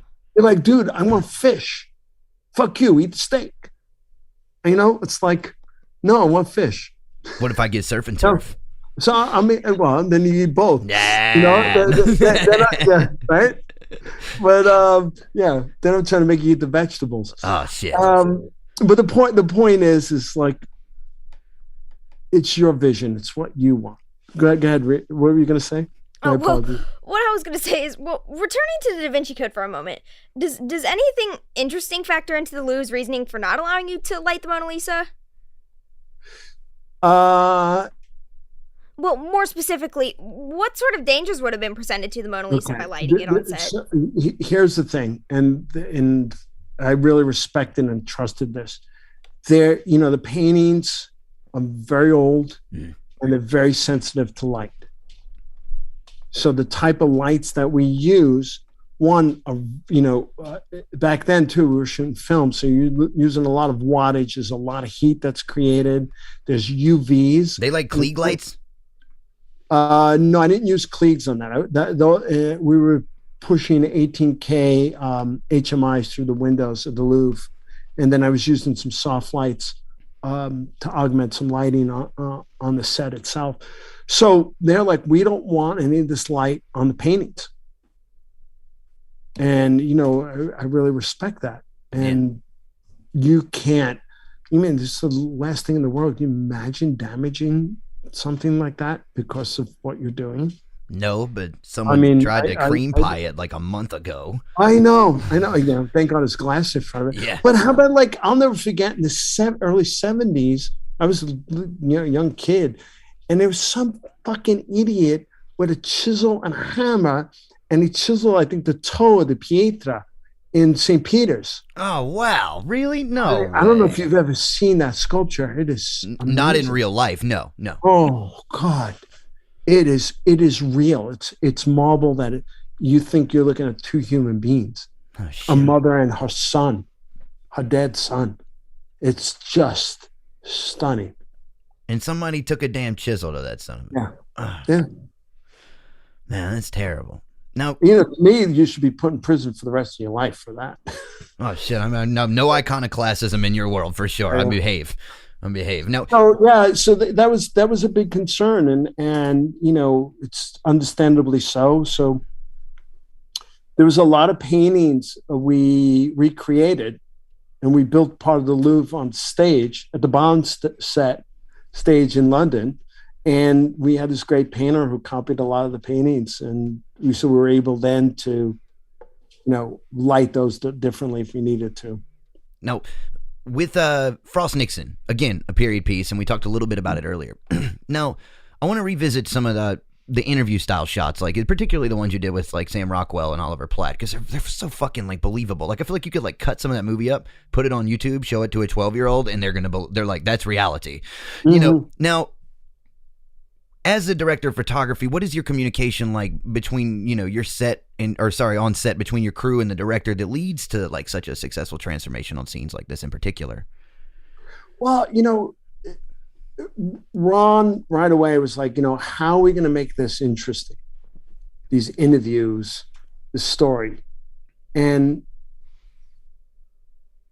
I kind of approached it like a boxing match again. These are two opponents that were getting ready for each other to, have this championship battle. Yeah. And you have in the aftermath, you have the interviews of their trainers, so to speak. And so how do you cover those interviews and make it sort of feel realistic and give it that sort of look. So, we referenced a lot of films from that time period and looked at a lot of photography. So I really wanted to create the lighting and the feel that it had. So between the production design, costumes, and lighting, we sort of created that. When you work with a crew, you're in prep before your gaffer and grip are involved. All right. So you're already having conversations and meetings and going over visuals and ideas with the director and the production designer. And then sometimes you're on the phone talking to your gaffer, and then your gaffer comes in and you bring them in on the references and say, okay, this is what I want to do. I'm thinking about using these lighting instruments. Let's do some tests. And then they'll come back and go, hey, well, what about if we try this? Or what about if we try that? And you sort of, test it. Again, like, you're on Top Chef in the test kitchen, and you're not Top Chef, the Food Network. I mean, and you're like, you're testing different recipes. Yeah. And that's what we're doing. And then you come up with the right recipe for the look of the film. And, it sounds simple. It takes a little time and a lot of forethought. Sounds meticulous, like really tedious, to be honest. Well, sometimes it is. And some people are a lot more meticulous about it than others. I'm a little less meticulous because I'm a little more organic. And there are other cinematographers that are a lot more technical about it and insist on, certain lenses because of what that lens, that technical aspect of that lens, and it just needs to be that. Yeah, like with Frost Nixon, though. Sorry, go ahead. I didn't mean to cut you off. Oh, sometimes with lenses, I'm a little bit more like, I like the look of these particular lenses, and I just really want to use that on the show, Yeah, that's what I was gonna say. You shot Frost Nixon is largely like shot anamorphic, right? So how? No, Frost Nixon not. It shot it spherical. Oh, it's shot spherical? Yeah, I shot it with my own. I own a set of Cooke S4 lenses, and I use the Cookes on that. Yeah, so you got a preference for Cooke lenses, right? I like, the Cookes came out. The Cookes were very similar to the Panavision Primos in their warmth and their contrast. And Panavision are proprietary lenses that are owned by Panavision. Cookes you could buy personally. Yeah, I wound up buying myself a set so I could always have the same set of lenses because I like the look of them, and I use them on a lot of projects. I don't anymore. There's a bunch of new lenses now and different types of lenses that I kind of gravitate towards differently. So I'll use lenses that are appropriate for what I think the project is and the look and the story we want to tell. What kind of lensing are you using now? Like would you focus with the offer, so to speak? On the 65 and on the offer, I shot it both anamorphic with the Hawk V lights. I love the look of the Hawk V lights. They have a warmth to them very similar to the Cookes. They're anamorphic, but what's very nice about them is when you shoot them wide open, the edges get a little bit of banding, a little bit of out of focusness. Anamorphic lenses react very different than spherical lenses, and they give you a sort of a different type of depth of field and look to them. So I really like them a lot for both those projects. I'm very excited about 65. It'll be out next April. It's been pushed a year on the delivery. Still working on some visual effects. But it's a science fiction film that's taken place in the past, and it's a story that's never been told before. Yeah, it sounds unique under synopsis I've read. How was working with Adam Driver? Adam was great. Very professional, really focused, really into his character. The best part of it was working with Scott Woods and Scott Beck and Brian Woods. They were met in 6th grade in high school. They're from Iowa. Oh, so this got some history. They're best friends. They wrote The Quiet Place. They had done one small film before they've done this, and they've had this project like 10 years that they've wanted to make. And they're so in sync with each other. And it was, to me, the project felt a lot more personal to them. So it became very personal to me. So I was very lucky and happy to be on their journey with them. So I really tried hard to portray and help tell their story visually. And I think we really achieved that in a really good way. So I'm excited to see how it's received. When are you expecting in post? Are you in post now? No, that's next April will be out. Oh, April okay. 2023. Keep it on your radar, 65. Oh, you know we will. All right. All right, so switching gears for a second. The film Made in America focuses on the 2012 festival of the same name. Organized by Jay-Z, the picture features several live performances by a diversity of artists such as Pearl Jam, Skrillex, and Run DMC. In the movie, there are various scenes detailing the effort and planning made to put the festival together. So, being that you have a great deal of experience filming music videos, what was the organization like behind the scenes for you when filming such a large festival? It was more like a documentary and not like a music video. All right, so it's not compared. It does have that documentary-esque feel to it. Right, because you're really telling the story of all these people about putting this festival together, and then, made in America. Jay-Z was it was a big deal, like, to bring this festival to Philadelphia and to bring the community together and bring people in the community to be part of putting that festival together, like the food truck girl and the old lady in the apartment building and, all these other people involved. And then the performers themselves and the interviews with the performers. So we had a bunch of documentary crews that we'd send out to do different things. And then me and Ron focused on the performers and a couple of a few people around. So it was more of an orchestrating, getting all those different pieces and moving parts together and coverage to put into form. So I was only involved in the project for a week, but it went on for like a month and a half. And there were some crews still in New York picking up little pieces here and there of it. So it was more of a documentary that Ron was orchestrating and putting together. And since then, his Imagine has started a documentary company too, and Ron's been getting involved in a lot of documentaries that he really loves doing. Now, do you shoot that with? Is that a lot of that shot on broadcast cameras? Is that different? No, we shot that. I was using an Arri Alexa Plus. Okay. And Ingenue zoom lenses, a couple of precise primes. And then a lot of the other documentary crew were using Canon 300 and Canon 500s with some Canon lenses. Oh, okay. All right. So it's so like those are prosumer, documentary type of equipment. it's like DSLRs, right? Am I in the same box with They're with the Alexa, but with the Canons? The Canons, yeah, they're actually big in that they're meant to be like a motion picture camera, but they didn't quite. They're only an 8-bit on their own, aren't they? So the color science is a lot more limited. Yes, they haven't gotten to a full motion picture camera, but it's still bigger than what a DSLR is. Okay, I'm following. Now, more recently, you acted as a DOP on that 2017 Spider-Man Homecoming film. And then I'm going to correlate this to 2021 Space Jam: A New Legacy. Now, these films are both of significant interest on the grounds of style and development when filming for a production that will later require like a great deal of video effects. Now, beginning with Spider-Man, which was shot in the state of Georgia, being that it was actually cheaper to construct New York on set rather than film in New York, what about this location design was enabling or constraining, and how did you work within it so that visual effects could be applied later? Okay. We did shoot a little bit in New York. Shot like a week and a half in New York, I think.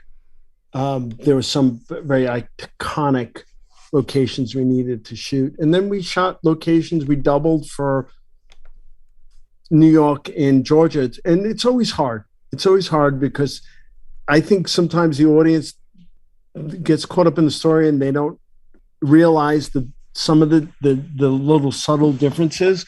But coming from New York and Queens, you're like, oh, this doesn't look like Queens. The sidewalks are different colors and the lights are different than they are. Well, you were saying the same thing about blue screens with The Offer, right? Back on the Paramount lots? Yeah. So, you get away with it, and you sort of plan it with visual effects and knowing, you pre-scout New York, and set design and production design really helps to play and add all to it. Space Jam was a different thing. There was a director and another DP on the project. And after 17 days, the studio wasn't sort of happy with what they were getting from that director. And so they replaced the director on a Monday night after filming. And they brought in Malcolm Lee, and the cinematographer walked with the director. So they brought me into the project, and I started that following Wednesday, and the following Monday, we were up and shooting again. So a lot of it was prepping while we were working on the fly. The good thing about it is like I have really good knowledge and experience of visual effects work and blue screens and green screens. So you come in and there was some infrastructure already in place. So you were just able to sort of get the train up and running. And then there were things along the way you were changing and moving and figuring out. So we were working 7 days a week. We were filming 6 days, and on the seventh day, the director and I would be prepping, or at night after work, you're prepping, trying to figure out, other scenes and what you needed to do to finish those scenes. So what's the longest you've ever stayed awake? Mine's 72 hours. I think you've got me beat. 36 hours. I was doing a commercial with Michael Mann in China. Oh, Michael Mann in China in 36 hours. Yeah. Staying awake that long has never been that cool for me. Oh, okay? God. It was, I literally was like, I kept falling asleep, and just like you're trying to wake yourself up. It's not fun. And, Did you guys talk about the making a Thief? Like I'd talked about, I've been like, so with James Caan and Thief the whole time, like what was that like? No, I didn't. I wish I did talk to him about that. I spoke to him about other things. Michael's great. Another brilliant filmmaker. And you've only worked with him on commercials, I suppose, right? That was your experience with him? He's about to go do the Enzo Ferrari story. Oh, all right. That's going to be interesting. And Adam Driver's playing Enzo. Well, with Space Jam, you mentioned there being like nearly 200 motion cameras provided for the set. What constituted the need for so many of these? So motion capture cameras were used for visual effects to create the 3D opponents in the basketball game. Okay. So the brow and all that, those characters, we had basketball players in these kind of Velcro suits with these gray balls attached to them everywhere, so that the motion capture cameras could track their motion and how they moved, so that they can then animate over them. So they use that in combination with your motion picture cameras. It's phenomenal, the amount of computing power. There was a whole corner of the stage with like 40 feet long of tables with, I can't tell you how many people working on computers, and then racks and racks of computers and processors and storage for all those cameras. It's just, I can't imagine what it's like for the visual effects to just all construct all of that. Field test it. Are they like having to tell you where to be a lot and where things need to be like framed and stuff? Grady, the visual effects supervisor from R.E.M, did all that. Okay. They're like, we have this set so you could be anywhere you want to be. Do anything you want. Just like one or twice, he'd be like, I can't have like that light bar behind that particular person's head because I'm not going to be able to paint it out because of their hair or whatever. Okay. So there was a lot of freedom. There's a lot of freedom. It was more, when I first walked into that project, and literally I had no time to prep it, and they immediately started talking about the motion picture cameras, and I walked that one particular set that was already in place.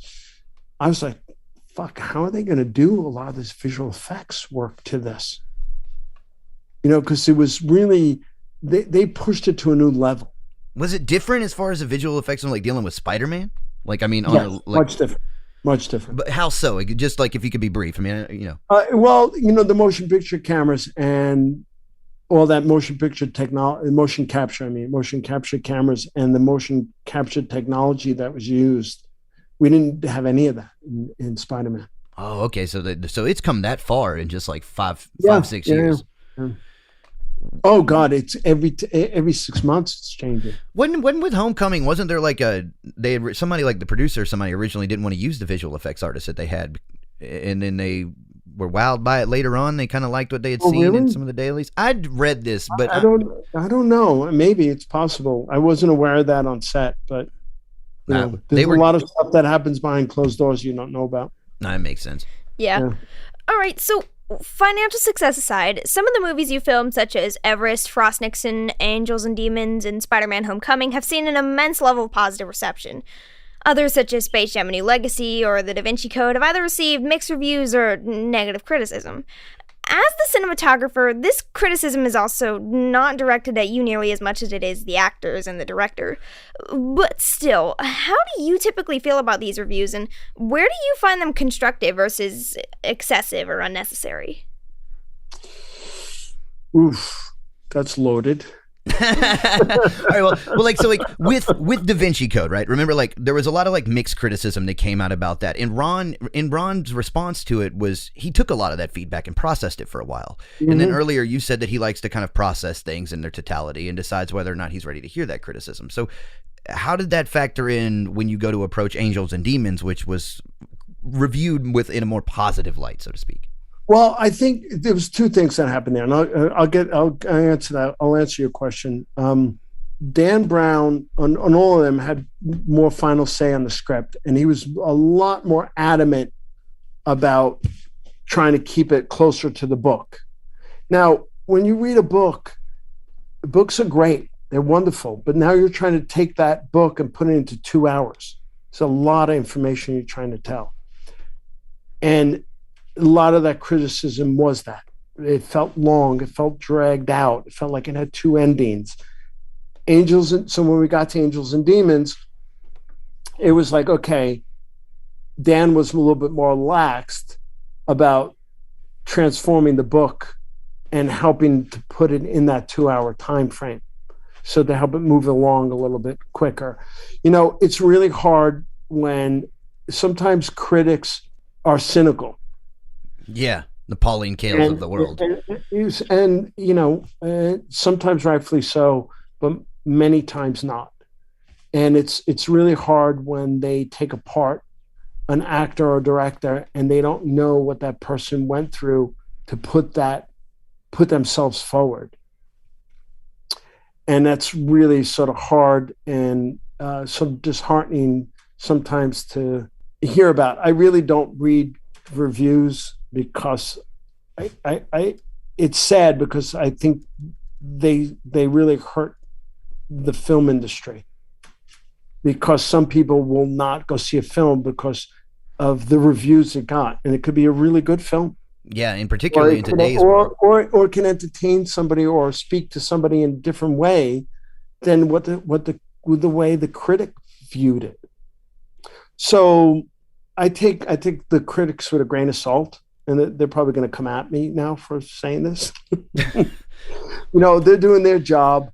They don't know what you've been through. They don't know what it takes to put the film together, or why you're at a particular location. And, we had this happen on Ghosted. We were filming the scene. We had this location between 11 p.m. and 5 a.m. We had to be gone at 5 a.m. So we were shooting in this kitchen, and it started raining and lightning. Now, when there's lightning and you have portable generators, you have to shut the generators down if lightning is within 6 miles of your set. And you cannot turn that generator on until the last 30 minutes after the last lightning struck. This a union requirement? Or it's an OSHA requirement. OSHA requirement, okay. OSHA requirement. All right. It's a safety thing, so nobody gets killed, Yeah, it makes sense. So we're literally in the middle of the scene, lightning starts, we have to stop. We move inside, and we have no time now to disconnect the generator and then try to tie into the building power. Because of the lightning and the power still tied into the generator, we're not legally allowed to touch it. Yeah. So now we're losing time at this location. And we have to scramble at the end, all right? When we were able to get back and start filming, we lost 2 hours of filming time. And that sometimes, and I haven't seen a cut yet, so I don't know if it affected our film, the scene or not. It, could be and it could not be. A lot of critics don't know what happened at that moment and why that scene isn't what it could have been. Or you didn't get enough coverage because you didn't have the time to, or you lost the camera because, it fell off a truck by accident or it got smashed and you don't, or, there are other, or an actor is having a really hard time emotionally with the scene and is taking time to come out of the trailer or comes out of the trailer and has a whole conversation now with the director and you've lost another hour of time. And the director may convince the actor to do the scene, but the actor's still not sort of happy with the way they're doing it and they don't bring it up to that full level. Who knows? I mean, I'm just using that as an odd example. And there's all these different factors in place. And now you have somebody who's just going to come who thinks that is intellectual and knows every fucking thing about every aspect of making movies when they have not been there at all. And then they write about it and they can destroy it or they can make it wonderful. And it's hard to swallow sometimes. That's just like, it's like the general that's in the office and has never been on the battlefield. Yeah, it's coaching from the sidelines, literally. Yeah, and has no idea what the fuck is going on in the middle of the field. What do you think about, if I know sometimes there's writers on set and stuff like that. I mean, do they kind of regenerate this service or rebut that criticism when they're able to report? I know they don't get the coverage that would be necessary to kind of counter that, but do you think that they actually, in writers on set, in your experience, have you noticed where they've kind of defended that with the on the ground sort of empirical goings on? Like I said, I haven't read the critics. I really don't read the reviews, so I don't know any rebuttals that the writers might have said to them after or have come out publicly about it. But let me tell you, everybody on a film set is working really hard, and when there's a problem and there's a problem with the scene or with the dialogue and there's a writer on set, you see that writer in front of their computer and they're working and they're trying to fix that problem and they're not giving up. And they're working hard. And you know what? Sometimes you're able to fix it. And it's wonderful. And sometimes you can't. But man, are they fucking trying. So fuck you, critics, for coming at it like that. Because you have no idea how much effort and work people put into something. And you know what? Sometimes it's not perfect. And that's life. But that's what makes it film. That's what makes it. Well, yeah, it does. But that makes anything what it is. Yeah. It's like how many times you fucking. I'm gonna go to cooking again because I love cooking. Cool. It's been a lot of years. You put all this work into creating this dish, and you think you're creating this great thing, and then you taste it, and you're like, "Fuck, didn't come out right." Been there. Or you're working on it, and it's like it's not coming out right, and you're trying to put other ingredients in to make it better, and you do. And you're like, fuck, wow, that's great. Or you don't. But you try and you try and you try. And it's, again, they don't fucking know because they're not there. I have this thing sometimes with like American Cinematographer or ICG magazine, because they do a lot of interviews with us about our roles on films. And I'm like, guys, why don't you take a reporter and stick them on set all the time? And talk about, hey, I saw you and the director arguing. What were you arguing about? How did that affect your day? Or why were you getting pissed off at the crane operator? Because the fucking guy was not paying attention and understanding the shot because he was on his phone half the fucking time. It's just like I don't be on the phone on set. Then all right, you know what I mean? It's like come on the battlefield and see what we're going through.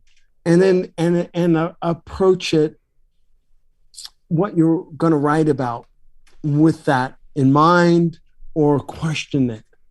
Oh, sorry. We gotta get on set then. I want to fucking know these things, so I'll be your guy. Bring me in. I'm serious. It should be fucking killer. Seriously. All right. You'll see things in a different way sometimes, and critics, they're sitting in their office and intellectualizing what we're doing and not knowing what it took to put that together.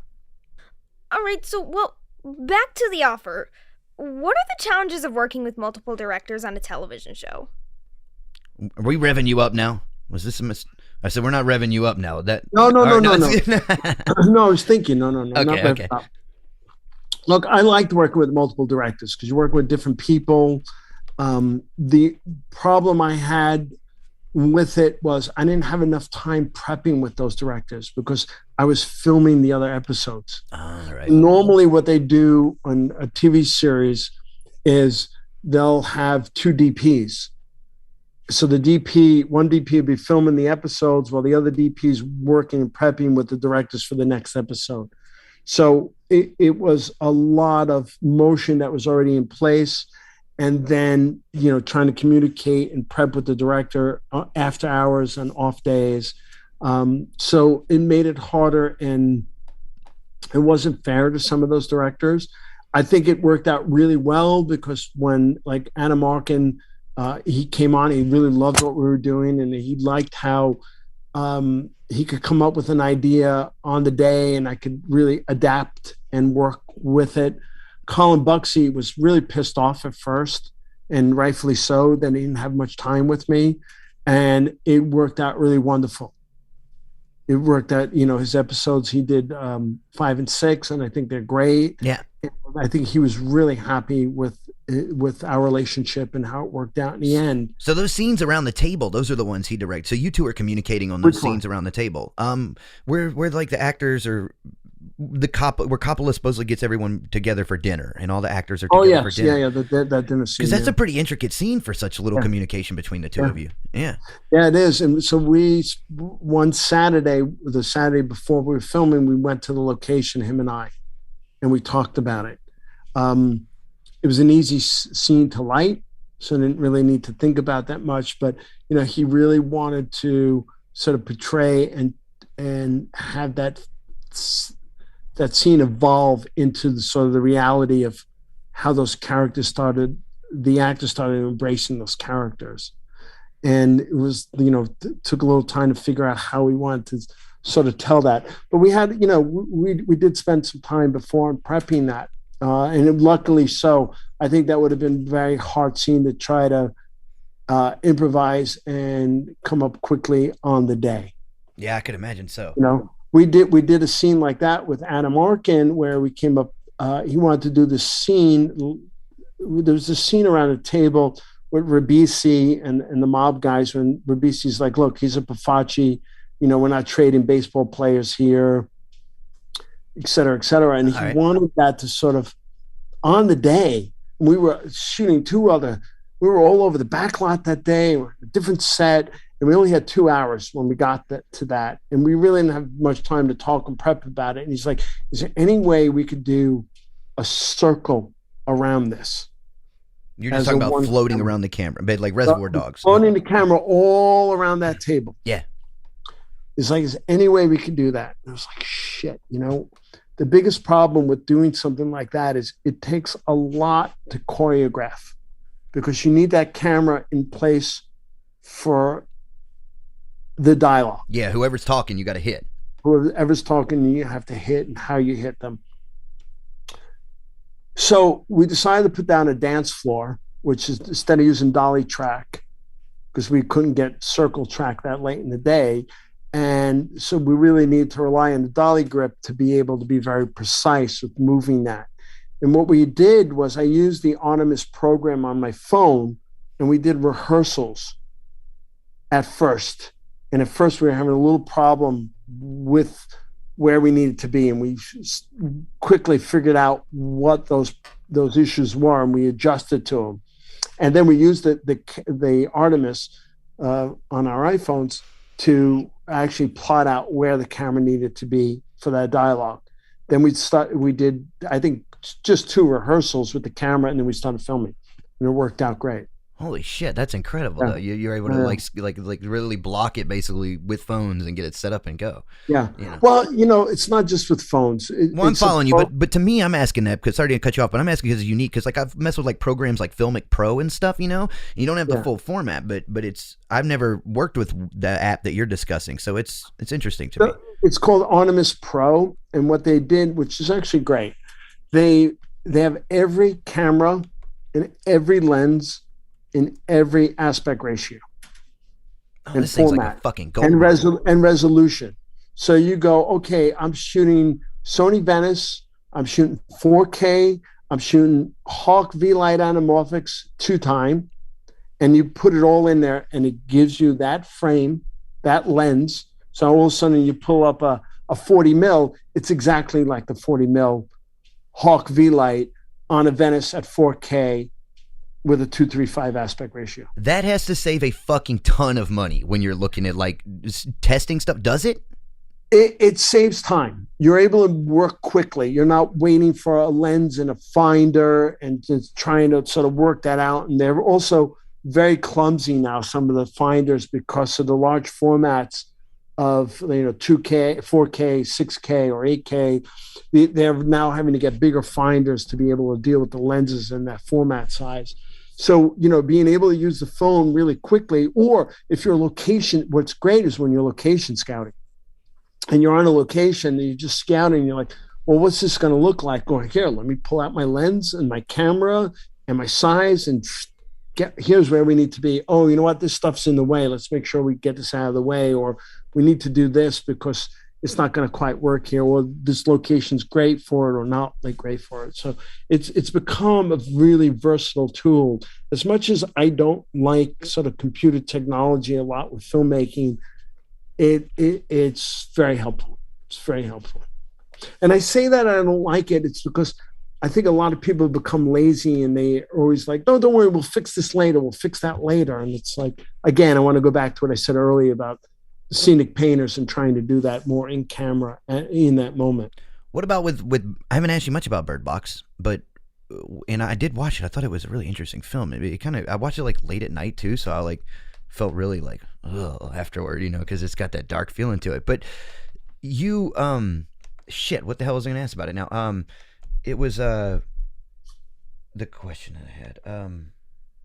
What were you just telling me that correlates to that? About scenic artist painting. Yeah, the painting in the beginning of it when Sandra Bullock's painting, you have some like close-ups on the painting there that kind of almost give you like you can visualize the texture a little more. Like for instance, I'm not a painter. The one time I've seen paintings like Van Gogh's Oxen, right? It's a lot of texture on it, really heavy texture. Yeah. And I thought that in those opening scenes, the cinematography you had there captured a lot of like that off the wall texture a bit. Like if I could touch it, I could understand that I could touch a painting rather than just look at it and get a grip for it, So that was something I took away from Bird Box. It maybe was unlikely. I don't know, but when you were saying that, I thought about it. Yeah, we really wanted the audience to feel who this person was, and she was this painter, and sometimes getting close and intimate and tight like that, and feeling those textures evokes that emotion in you, and obviously it did. It worked on you. The psychology worked on you. Yeah. Well, I'm a dad too, so like I'm watching this film and I'm like, oh my, like I don't know how I could do all this. You process a lot of things through movies that way. Yeah. I also I'm a dad too. I have 2 grown kids now, awesome. But you see things differently when you're a parent. Yeah, very much so. Yeah, very much so. You tend to be a lot more emotional. That's how I am. Like when I was watching, like someone, for instance, like especially like I take my Irish heritage pretty seriously. So like when I watched Cinderella Man and the family man aspect of it, and the depression aspect of it too, and the comeback, I by myself. I'm like, man, I'm getting a little teary eyed. If everybody else is around, I had allergies or something. So I'm following you. Go ahead, Ray. All right. You know, I didn't watch that film for 10 years. You waited 10 years to watch? Do you watch? Have you seen all of the films you've shot? Which ones have you not? No, I haven't. But it was really, really hard for me to sit down and watch Frost Nixon and Cinderella Man. I literally on both films started crying from the first frame almost to the last frame. Oh, that shit when they open the stairs at the top and the kids are down there listening to the radio and looking up like that. Yeah. And it was because making the film was so emotional and so like important that it still weighs on me, you know? Yeah. And, you know, it's, go ahead. While working as a PA, you met a camera assistant named Paul Gaffney. Gaffney, correct? Gaffney, yeah, Paul Gaffney. Right, cool. Who acted as a mentor to you, teaching you about cameras and taking you on various jobs with him. Now, what I like about this story is the concept of finding a mentor and being an apprentice. This is something that seems to be disappearing from society today as academia and degrees have started to carry more of a social weight. What are your thoughts on apprenticeships for those interested in getting into the film industry? I think apprenticeships are really, really, really important. And it's really disheartening to see some of that disappearing. You know, technology is great and it's propelled us so far forward. And you're able to like pick up a camera and go out and shoot stuff and do things and try things and put them in your computer and you can edit it and, you know, create a great little film. And that's all wonderful, but you don't know what it's like to put that whole film together. You don't know what it's like when I'm saying that, like to put a film like Everest together, what's involved with going there and recreating or physically filming and how you're going to get there and how you're going to move all that equipment. Unless you apprentice, do you learn that? Do you learn even the little idiosyncrasies of communication between a cinematographer, a director, a cinematographer and their crew, a cinematographer and the production designer or the producer? And, you know, you have a director who's going, hey, I want to do this, and this, and that. And it's all written on the page. And you're like, okay, great. And you start putting all this stuff together for that. And then you got a producer going, I ain't paying for that. You're like, yeah, but it's on the page. Oh, I'm not paying for that. What are you going to do? Now, you can't learn how to deal with that producer and those problems that are occurring right now unless you've apprenticed. So there's a culture that you're trying to understand as well, is what you're saying. There's a culture you have to understand. Yeah, and you have to understand so you could be taught all those details. And like, I'm going to take it at a simple level. Plumbing. Right? Right. You're going to learn all about plumbing in school. You learn about copper and soldering and how to put all these things together. And you do all that. And you're like fucking great at it. You graduate at the top of the class. Right? Now you go out in the field and you're in a building and you have to deal with some plumbing there that you've never seen before in your life. Mm-hmm. And you're like, well, wait a minute. What is this beam in the way? Yeah, because they built this after they put the plumbing in and it's behind the fucking beam. Well, how do I deal with that? You learn a fucking Sawzall, baby. Well, no, I'm just kidding. Exactly, go ahead. Right? Sorry. Or something like that, right? You just cut the fucking thing down, have the building fall on your head. That's why I'm not a plumber, all right? But I'm just using it as an analogy. So you don't know unless you've apprenticed with somebody that's been in these situations. You know, you could take that to heart surgery or brain surgery or something like that. You could learn all this stuff in school and you could be the best at it. But until you get there and all of a sudden come across things that you've never seen or didn't know was possible and how to deal with that. Yeah. So is that what? So it's really sort of disheartening. You know, you get a lot of, like I said before, like I paid forward. There's been a lot of assistants that have come up. They started as camera PAs with me and they're DPs now. Yeah. You know, and they've moved through that process. You know, sometimes you get like a young kid, you'll be doing a commercial and they're like, hey, I want to be in the camera department. Great. You know what? let me, although they'll say, I want to be a DP someday. I'm like, great, let's get in the camera department. Come meet my crew. Here's the camera department. Hey guys, this is so-and-so. They want to be in the camera department. Let's have them with us today. 3 hours, 4 hours later, you see the kid sitting down. You're like, hey, what are you doing? He goes, that stuff's just too hard. Can I just operate the camera? It's like, no, it doesn't work that way. That's the hardest part.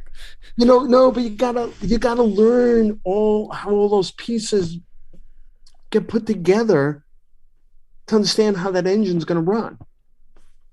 And I think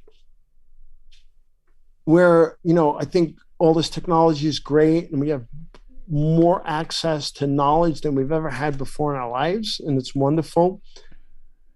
I'm also disheartened at the fact that the apprenticeship is sort of starting to disappear, and it shows. It shows a lot of times when, and you guys don't hear about this, when they put a cinematographer in the position of a big film and they haven't had any of the experience. They've just come out of school, and they, for whatever reason, and I'm not going to get into that, they're in that position and they're in over their head. And what you want to do is you want to set people up for success, not for failure. Now, yes, we do learn from mistakes we make. There's some mistakes you make along the way, but ones that you can recover from too, though. Yes, that you can recover from or you learn from. But to put somebody that's not in the position to be the train conductor, and all of a sudden they're now running the train and the train's derailing. Yeah, because they don't have that experience. You've done a huge disservice to not set that person up for success. And it's really hard right now because you want to see people move on and move forward and be successful in positions, and you want the sort of inclusion and harmonious of everybody.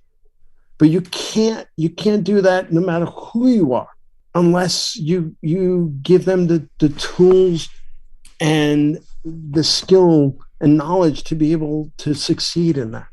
And it's sad when you see that happening and they're not being able to succeed. Yeah.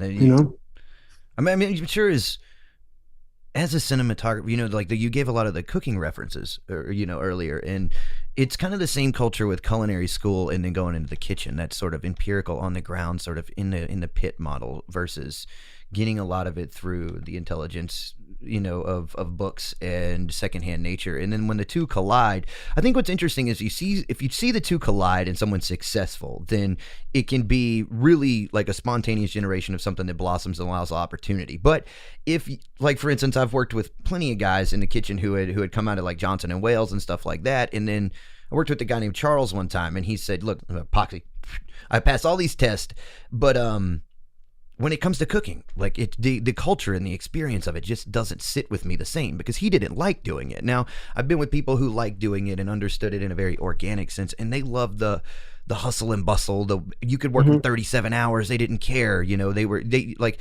some of these people were so obsessed with it that you would have to like bring their life to them in the kitchen, so, and that was just kind of going up and going through it. They might not even understand the processes of certain things formally, but their intuitive understanding of it is so great that it becomes a power within itself. So I understand where you're coming from and where you're trying to explain that. I could imagine the depth of it with cinematography and a lot of the essence of what's going on around you and the pressure of getting things done must be immense to that. Do a lot of people fold under that pressure, or do they fold under the bureaucratic stuff? Some people do. Some people do. And to get back to what you're saying, there are outliers. There are people that don't have the experience, and you put them in there and they are successful. Yeah. But as a cinematographer, what I want to see is other cinematographers succeed. I don't want to see them folding under pressure. Yeah, exactly. I want to see everybody do well and succeed, and so you want them set up for that. So you see people, whether it's cinematographers or directors or other crew members, whoever it is. Some people just can't handle the pressure, or they haven't had the experience to handle that pressure, and it gets the better of them, unfortunately. And it's sad when that does happen, and you want to come in and help them. It's like, hey, dude, I'm not going to let you fall. I'm going to try to help. Yeah. And because one, it's just the nature of who you are. And then also because you don't want to see that happen in the industry that you're involved in. That's who you are. When you've been young and had a lot on your plate too, so you understand that from a personal experience as well. Yeah. It sounds like. Look, I make mistakes every day, and it's wonderful. I keep telling people, like, yeah, I make mistakes. I learn from my mistakes. What's great was, I wear these headsets all day that I communicate with my crew with. Yeah. And I happened to be talking to one of my focus pullers yesterday, Sarah Galley. And Sarah was like, I learned so much working with you because you a lot of times have your mic open and I hear what you're thinking because I'm constantly talking. And all of a sudden, like, a problem will come up, and I'm like, guys, we got this fucking problem, and we got to figure this out. Yeah. Even though I got to figure it out, I'm like, we got to figure this out, blah, blah, blah. So one, I'm including everybody, but through osmosis, they're learning from my struggle at that moment.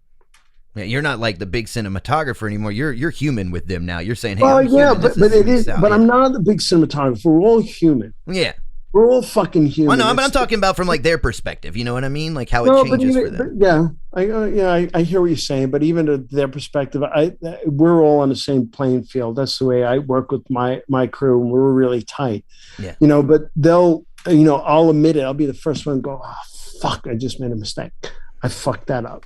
And they hear that. And when they hear that, they go, oh shit, I make mistakes too. And that's okay. And I'm learning from that, because they see their boss doing that too. Yeah. So and so that's it's great to, like, I didn't realize that the other day when Sarah told me that. I'm like, holy shit. Yeah, I realize sometimes my mic's open, but I didn't realize how much you're digesting about what I'm saying, because I'm in my own head at that moment. And I'm just going on and on and on, And it was sort of a wonderful thing about a mistake I had when I had my mic open. Yeah. That they heard and they listened and they're learning from it. And it's so wonderful to, like, pass that on. And Sarah was saying how grateful she is for that. Like, I'm like, oh my God, you're grateful for hearing me, like, ramble on, it's wonderful. It's just, that's what you want. That's what you want. At the end of I hung up the phone with Sarah and I felt really good. I was like, wow, I passed it. I just passed something forward. And at the end of the day, that's what I have left in life, is what I know and what I do and how I could pass that, pay it forward. And have somebody else learn from it and grow from it. So that's the best part of what I do right now. You could do all this great work and do this beautiful imagery and help tell these stories and, get to create and play. And it's all really wonderful.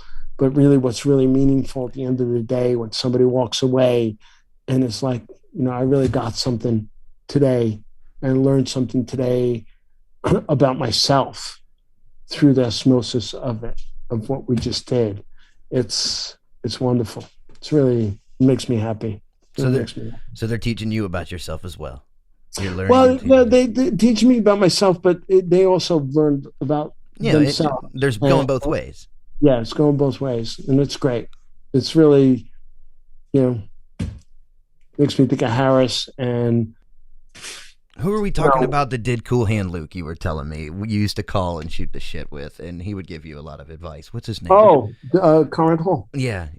Conrad, he was another one about breaking rules. Fuck the rules. What are you talking about? What are you worried about? Just fucking try that. That sounds crazy. Try it, Sal. Well, that's what you got to do. You got to do. You got to try it. You don't know how cold that water is until you jump in. That's true. Yeah. All right, Sal. We are short on time, but Poxy and I would like to What thank on you. time? We're on time. Well, we can talk, but we got to cut it off. We got to cut it off and hang out now. I'm joking. Nah. He wants to stay. All right, we got some more questions. Hang on. No. Whatever you guys want to do, I'm good. Nah, we appreciate it. Well, That's great. Thank you. We're very thankful for you taking the time out of your very busy schedule to speak with us. We wish you the best of luck on your current work. Yeah. Thank you. Definitely thank you for I coming really to talk. enjoyed our time together. And you guys someday come to set, hang out. It'd be great. Great to have you. Can't get enough of The Ghost of Hollywood? Check out our entire first season, now streaming wherever you choose to listen to your podcast. And don't forget to like and subscribe.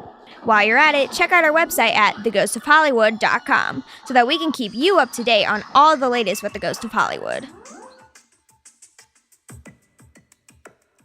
And we're back with just enough time to say goodbye here on The Ghost of Hollywood. I'm Poxy Leonard with Miss Ragan, and we've just finished talking about all kinds of wild movie stuff with our dear friend Salvatore Totino. That was a trip. I feel like I learned a lot more about how some of these movies are made than I usually do. You know, I told you he was thorough. I also think Sal has been challenged with some serious projects, so the stories come by the mile with all that wild living. Would you climb Mount Everest to make a movie, Poxy? I'd fall off Everest just thinking about it, Reagan. Well, that said, we'd like to thank our crew here at GOH for putting together another exciting episode. Jesse made so many crazy sounds for this one. Hopefully the engineering team is able to get some of his work up on our website for listenership soon. Yeah, let's turn it up and get wild with the little pineapple nightmare for your wall crawlers. Poxy? Jammin'.